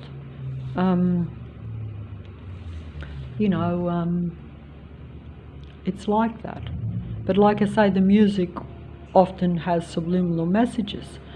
So you think you're getting enlightened and you're listening to something you relate to, and yet they've got other messages in it, like where they play something else as well. And this is essentially what they're doing all the time on the computer. I'm aware of it, but it also still could be affecting me, even though because I'm not aware of all of it. You know, like it doesn't do to think that you're too clever and that you're above all this or that you know it all. You don't. How can you? In fact, I wouldn't know anything. They've made me know it. It's a bit like all this noise that's around me. You know, like it's like total obvious suppression when you have noise popping up everywhere you go. You don't have to be clever. You could be almost imbecilic and you'd still figure that out. It's a bit the same with stalking.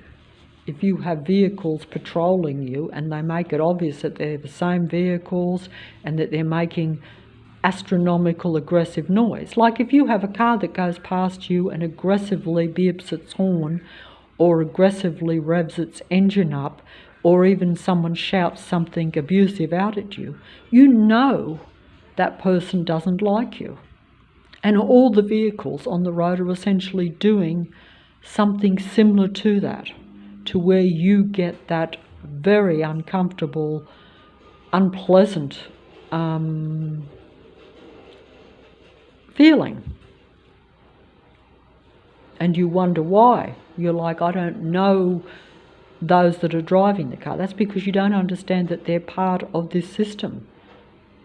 But also they do know you in the sense that they are stealing your thoughts. They are stealing your ideas. They are copying you, mimicking you. So if you're watching someone all the time, whether you really know them or not doesn't matter. You know a lot about them, you know. So you do form a negative relationship with that person, even though you've never personally interacted with them. You know, it's like I don't dislike them, but they dislike me.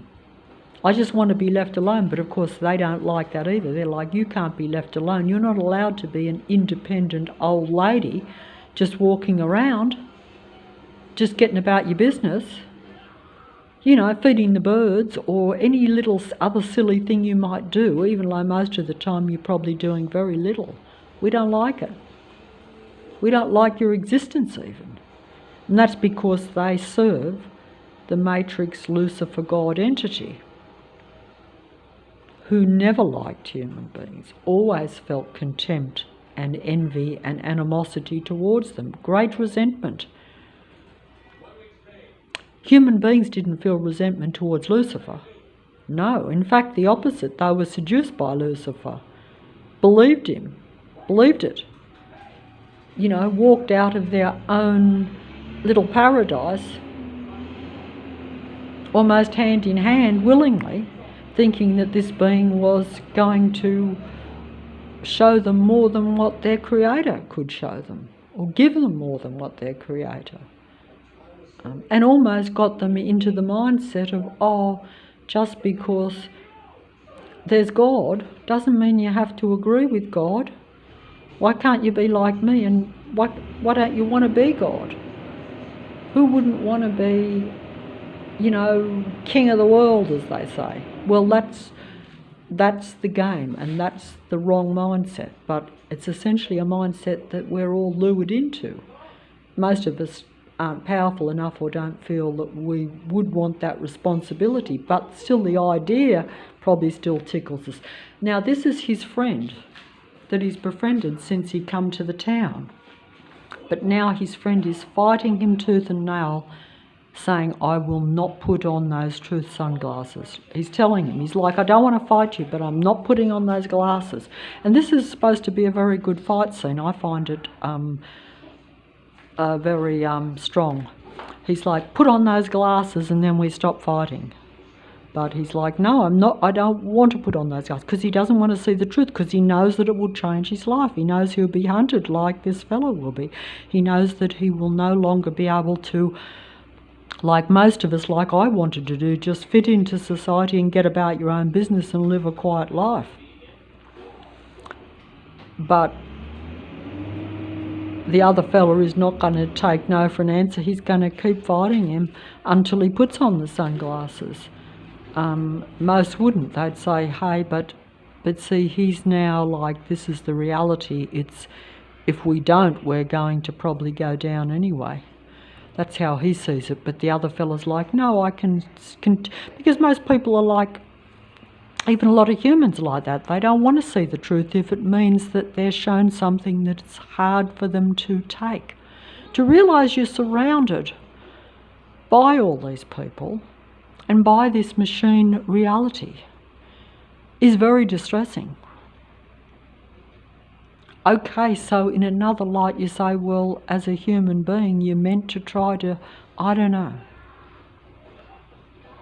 But then there's the karma element too that they talk about. So you're like, how do I get on top of my own negative karma? So it's, but you see, that's the thing. It's something that has happened, or that, maybe there's even been an agreement. But you see, when you come into Earth, it's almost like as though everything past is swiped from you. You don't know anything. We think whereas Lucifer knows different, and even the AI beings know different. But he's going to fight him until he puts on those glasses. He's like, you don't want to see the truth. You're frightened of the truth. And he's like, well, I won't show it because it is a very, see, both of them are kind of fighting for what they think is their life. It's a bit like the artificial ones, except that they're not going to fight like this openly and to where they can experience injury. They expect human beings to receive their wrath, shall we say. Like it's human beings that are on the receiving end of the wrath of, or the anger of the artificially intelligent android beings, or even those that are independently but very psychopathic, because they've been, we've been trained to be put into that mindset. And, that they want you to be in fear survival mode, even real humans. They want you to be in that,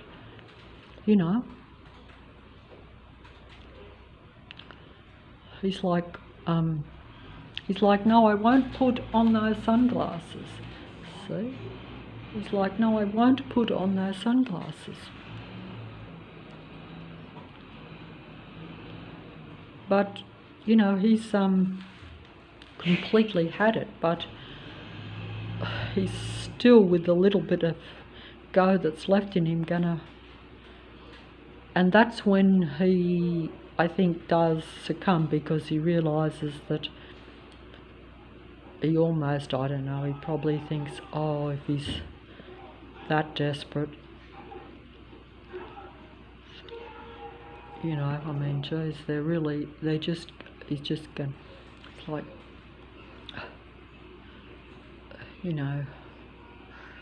because he's like... Some people say this. I actually heard yesterday, after I recorded my thing, they had a lot about this They Live movie come up naturally on the internet, and they said that this fight scene is regarded by many as the best fight scene. See how the androids are watching them fight it out and hoping that, and talking to one another and hoping that the two of them won't see eye to eye, that he won't put on the sunglasses, because he's looking for another real person that can see the truth, which is essentially what I've been thinking all along, you know, because otherwise you're isolated. You have to have some support. Their name of the game is divide and conquer, as was told to me by a demigod a few years ago. Divide and conquer. They separate real humans from other real humans, divide, see, and then conquer, because if we're separate, then the artificial ones come in and take over. They become your friend. You associate with them. They're your relationship, so then they have control. Whereas if you connect with your own kind, another real human, the more spiritual they are or the more awake, you know, if you had a real life awake human and you connected, it could really make a big difference to this reality. But he's now put on the glasses, his friend. He's finally put them on. And of course he's seeing the truth of the reality in this movie. But I'm not going to show that soon, but he is seeing the truth now of the reality. And of course, unfortunately, in this movie, although like in The Matrix, evidently in the Matrix trilogy, because I hadn't seen I've never seen the third Matrix movie, it's the same as in the end of this, where the destruction of the main towers of technology mean that the average human won't be so mind controlled by the internet or the TV or a screen, and therefore they will see the artificial beings around them. That's how this movie shows it. Now, whether that is totally true in reality or not, I'm not sure. But it probably is, but I don't know that. You know, like most people, we tend to think that, oh, if you can only speak the truth and get the information out there and you connect with your own kind or another human being that is genuinely a real human being and has positive vibration or potential for positive vibration, or wants to experience positive vibration, needs to experience positive vibration, and you connect with that type of person, that you know, you'll be better off. And they know that too, because they're all combined.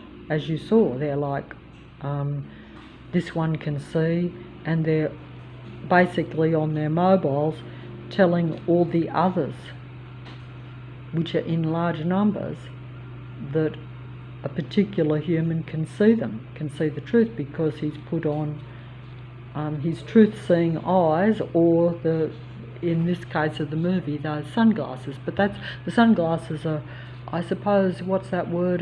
They're like just a reason to show how you need to see the truth, and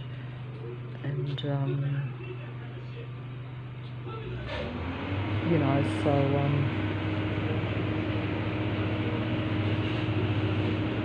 I can't really explain that, but you know, it's a movie, so it has to show you know, that. But as this movie progresses, like I say, the price of knowing the truth and actually being able to survive once you know it are two different things, because you're still outnumbered, and if they know that you know, see how the authorities, all the red cars with all their lights, like surround me daily, where every car has these bright red lights all over the back of them. I know they always used to have red tail lights, but they weren't like covering such a large amount of the back, and they weren't as bright. That's all changed. But some people would say, well, they've just changed the models of the cars. Yeah, but they changed them overnight in my case, so that's how I knew something was wrong. So I can't prove that to anyone, you see. You know, so that's the, without sounding fancy, I'm trying to impress here, but hey, that's the name of the game. But it is a game that, that if you don't agree with technology and you don't agree with total control, you don't want total control.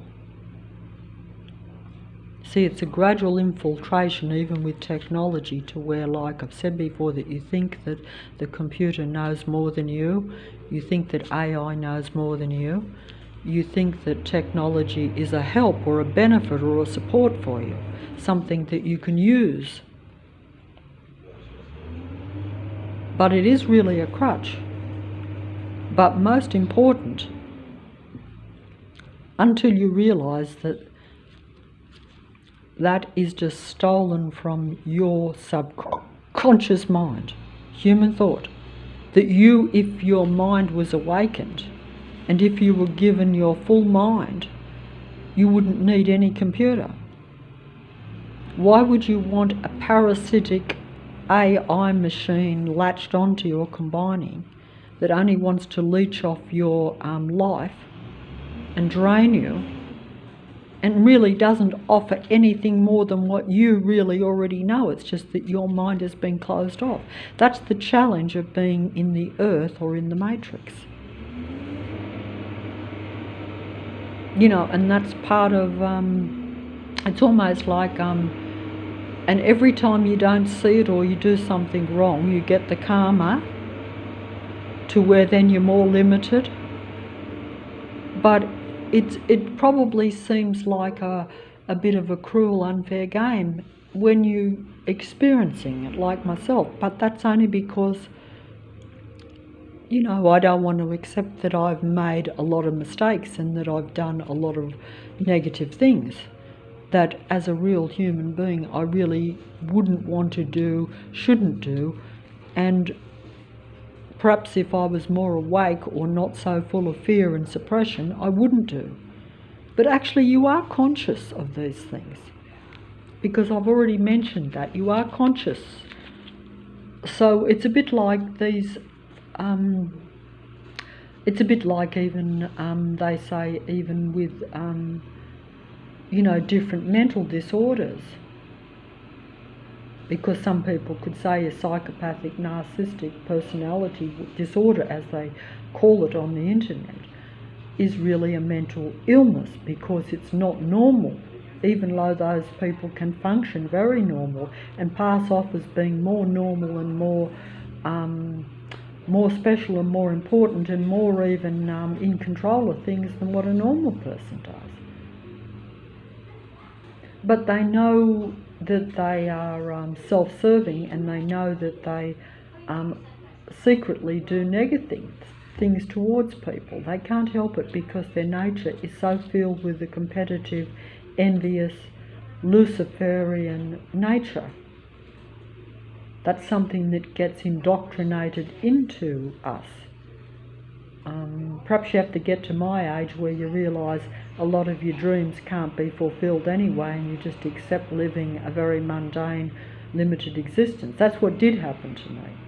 I know, whereas most of my life I sort of thought, oh, I did look round and think that I had to be doing something. I had to be somehow leaving something behind, leaving your mark, like doing something creative or doing something that, you know, I did think that way. Even though I never actually set about accomplishing it or doing anything, but I still dreamed of it and still fantasized. It still plagued my thinking. And so I never really just accepted who I was. Because, I mean, you either do the things you dream about doing or try to, or you accept who you are and don't. But what I'm saying is that, so I think there was a quote on the internet that said, envy and competitiveness is the root of all dissatisfaction and discontent.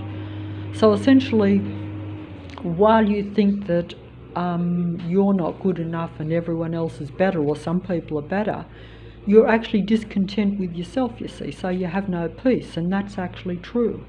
Whereas the minute you sort of say, well, I can no longer compete anyway, so even if I did think that I could have competed and could have been better, because a lot of it's resentment. It's where you think, oh, why can't I have what someone else has? That's it, isn't it, really?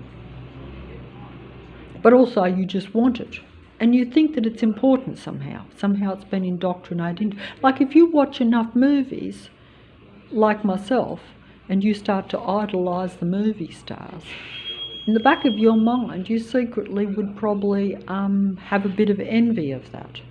And so you feel less yourself, and you're like, and in fact, that can happen in any field, basically. In fact, I think that's the problem with the artificial ones and even psychopathic types, and I know this myself, is that it's not just that you might even want to be good even in something you like. You know, like say you want to be a movie star, or you think that movies are good, so it'd be nice to make a movie. Or you like music, so you'd like to be, you know, a musician or a pop star, or you know, someone who successfully sings a song or writes some music or something. Or you want to be a top intellectual type, or you want to be a great dancer or so. It doesn't matter, it could be anything. But strangely enough, like these artificial beings, you can still envy people in other fields that you wouldn't normally pick. You know, because you can still envy power, even though you might want to be more you might not want to be a leader. You might not want to physically be leader of an army, unlike those outside. But you might want to control another way, or you might want to have influence, or you might want to... But it's all about influence and power and control, because if you are successful or you dominate in any field, you know, or you win in any way, basically that is like power and control, and even success, respect, admiration, adulation, acceptance even. I don't know, I can't find, I just have to use all those words and I've lost track of it anyway, but essentially it's like just a need to be recognised for yourself and appreciated or valued for yourself, because you don't feel recognised or valued. You feel insignificant. This world tries to make all of us feel very insignificant. It's only when you accept that insignificance to where you say, well, I can no longer fulfill those dreams, it just doesn't matter. Even if my life is dull and boring, I'll make the best of it and it'll be okay. And if you can try to get some pleasure out of little things, you know, it's like that, isn't it? They're back again, as you can see. Well, they've never actually left. See how they're turning it up and down.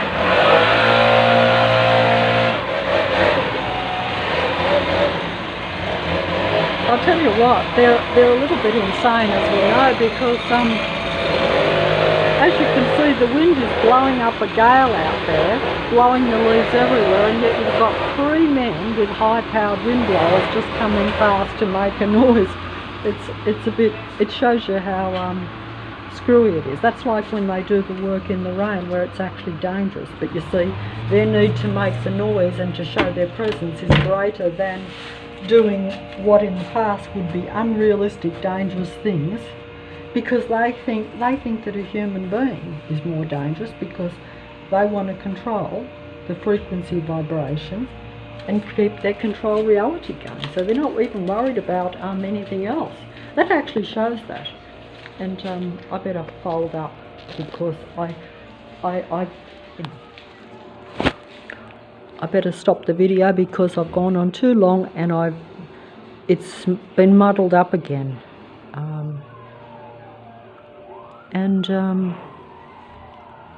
I don't think there's, in many ways, like I say, it's pointless me even saying this, really. In fact, it's pointless, but hey, I don't know. Some people would say, well, what have you got to lose? But some other people might say, well, you know, if you can't win, and then you know, in some respects,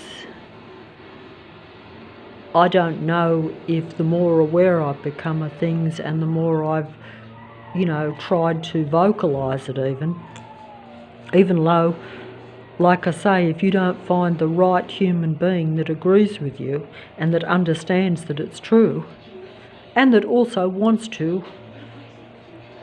cooperate and combine with you, because, you know, there could even be some people who are a bit psycho. They might agree with some of the things you say. They might even know that there's some truth that there, but if they've got a negative attitude towards you, if their nature has been turned that way, this is the danger, like I say. And this is the hard thing for me too, because I was antisocial. I wasn't against people, but I wasn't for them either. I preferred to be left alone a lot of the time. I found it too difficult dealing with people. That's why I find it exceptionally hard now, speaking this and even trying to connect with people, because I don't really want to, but because my life depends on it, because I'm divide and conquer and isolated, I can't sustain myself against an army around me, a military, satanic type of control a lot of people. Whether they're just AI machines that operate, like I say, unconsciously and mind-controlled daily around me, and then are allowed to perhaps live maybe another life with more comforts when the mind control's turned off. This has been speculated, and either way it wouldn't matter whether they're conscious or whether it's unconscious, because they agree to it. It's what their life is. You know, I think I mentioned this before, that I don't know if I did, because I can't remember what I say, but it's like, you know, you might agree to be under mind control, like during the day while you're working as part of the army, because we know all army operatives are mind controlled. They're halfway down the street, but listen to the noise. They're right down there, but listen to that noise all over the street. If this was a normal street, people would object to that, wouldn't they? Wouldn't they? They'd say, why do you have to make so much noise doing grass? But no one says anything, because they're all part of it. They don't, you know, they get negative energy off me, all the neighbours and people, by that. Also, they get a kick out of seeing human beings negative, or because they're competitive, they want to get rid of you, because if they manage or want to micromanage your life, as I'm told that a lot of psychopathic people even do, then they're only watching you see, because they can't reside in themselves. They have no inner life. They can't even, like myself, where I said you accept that you can no longer have your dreams, you don't compete anymore, you don't even think about that anymore. They can't do that. They're like, because they look out, you see, because they have to consume energy. It's where you need either, some people would say, some sort of therapy. That's assuming you're a human that's went that way, and that's assuming, most seem to think that's not possible because it's lifelong and you've been conditioned to it for too long. And I think there's some truth in that, because I know from my own experience, you know, the old saying, you can't teach an old dog new tricks, and the longer you go in life, the more you think a certain way, behave a certain way, it's very hard to change it. And if it serves you in the moment, until things get really bad, there's no reason to change it. A lot of people, like myself, settle for a second-rate existence. you know, and they never really accept themselves. If you're always looking to other people for how you think about yourselves, as they say in the psychological type videos, then you are dependent on other people. And you know, like, it's a bit of a never-ending cycle that's never going to sustain you, because other people probably won't be able to do that for you. And also it makes you angry and resentful, because you should be able to, I suppose the old saying, you should be able to just like yourself, or at least accept yourself. That's what it comes down to. Accept yourself as you are, and not feel the need to worry about other people or compete with them. But these people around here, they don't do that, see, because they've got that nature. And many have agreed to, you know, so they've got that nature to where they just can't live their own life.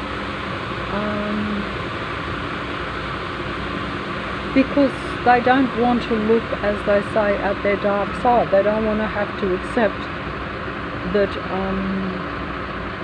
now, because the survival psychopathic machine mentality essentially is about directing everything out. So, see, if you're a survival machine, you know how I said that, oh, you're riddled with guilt and shame, and you wish you hadn't made the mistakes you've made, and karma is making you pay for that, or at least you have to deal with what mistakes you've made at some point.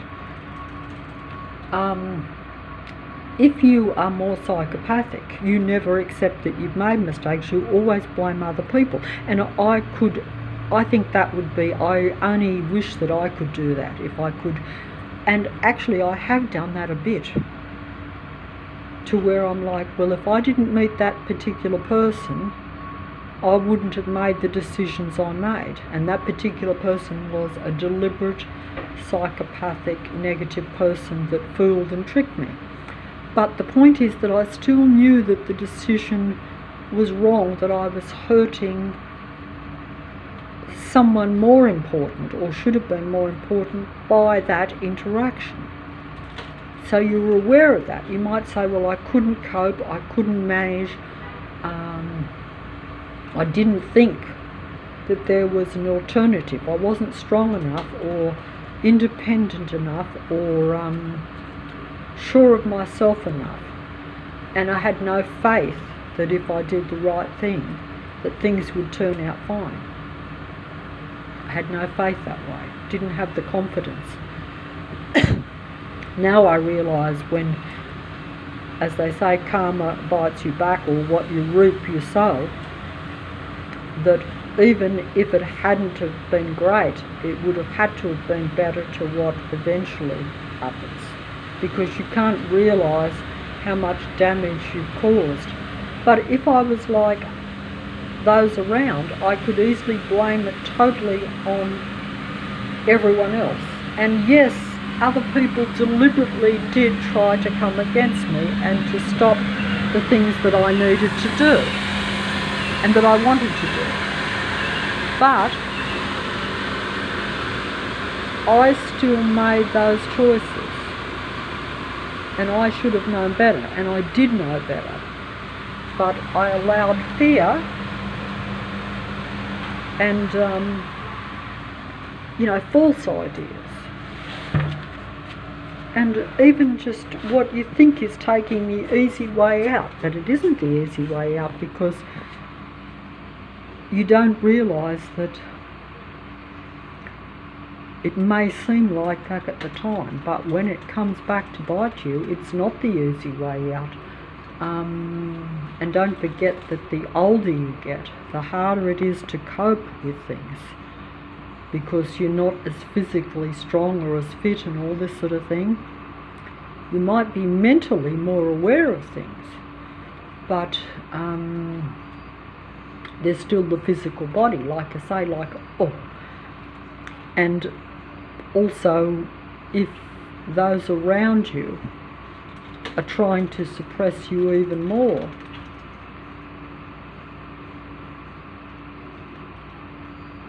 but you're still somehow not getting it right. I'm still somehow not getting it right. I might be talking it as though I've got it right. And it's a bit like they said on a video, if I could play all these demigod videos, it basically does sum it up. But I mean, awareness is not enough. It's like you can know all you can know. I think they actually said that, there's a difference between receiving knowledge and wisdom. Wisdom, I think, is knowing what to do. And you don't have to be super intelligent to know the right thing to do a lot of time. Like I say, when I had no awareness of anything at all, I still knew at the back of my mind, and even a bit at the conscious mind, what was the right thing to do.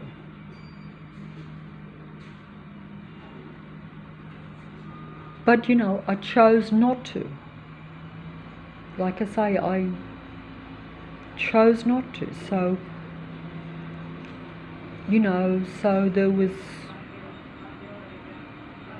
no wisdom, there was no making the right choice. And that was without knowing the consequences, or obviously sometimes you do think maybe things might come back at you, but you kind of think, you hope that it won't. But at the same time, you don't realise that sometimes the damage can be much greater than what even you would anticipate. And also you see life as more limited. So you tend to think that, if you can just survive, and that if others can just survive, that's okay. Because you actually might think, it's a tough world, and if you've just got a few comforts and a few things, that will be enough. But you don't understand that it's not going to be enough if a person is really angry at themselves. And when you're really angry at yourself, then of course you will be angry at everyone else, and so therefore you will be you'll probably be destructive. You certainly won't be constructive. You won't be genuinely helpful. So eventually you won't benefit yourself, and you won't benefit anyone else. So that means, like this world is now, and like what I see happening around me, basically there's self-destruction and there's other people's destruction. So it's all negative, and it just doesn't benefit any of us. And it isn't going to lead to survival, even though most people think that by acting in the moment in a defensive, anti-life manner, that they guarantee their survival. That's how these artificial ones think. That's how the ones in the army think, that are around me, doing all this stuff. They think that means their survival. That's what they've been told. That's what they believe. They think if they can bring me down and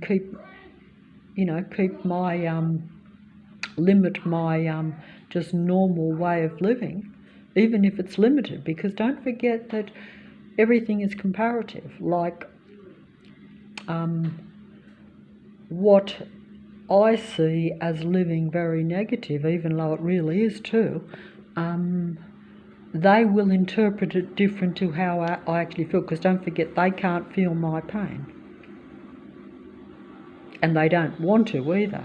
And they don't care, because they're basically very self-centred, psychopathic type of beings, or even people, depending on what their true makeup is, shall we say. Like a total AI machine being, or an android, is different to even a human being that has kind of gone sour or very psycho in their nature. But how they interact with you, or how they think about you, might be a bit similar, or maybe even, in fact, like I say, Lucifer uses everyone and everything it can to control the reality, and to basically show its creator that bringing humans into existence, or it creating its own kind, was a big mistake, or that they're not worthy of it, and that it's just a resentful way of getting back, I would say, if you look at it that way. See, the artificial ones are all on the TV.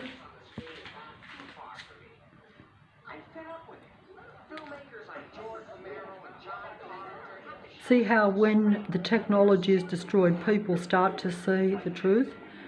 They start to see, you know, how the internet and the computer is mind controlling them, and they see that the beings what they are. But this is only when, see, and she's actually like married to one, as most are, and all that sort of thing. And it's kind of tragic and a bit funny, but at the end, but you know, that's a little bit of reality. And I've always said, and many others have said, if you can laugh at tragedy, you might have a bit of an upper hand. But I have to admit, I'm hard pressed to do it at this time.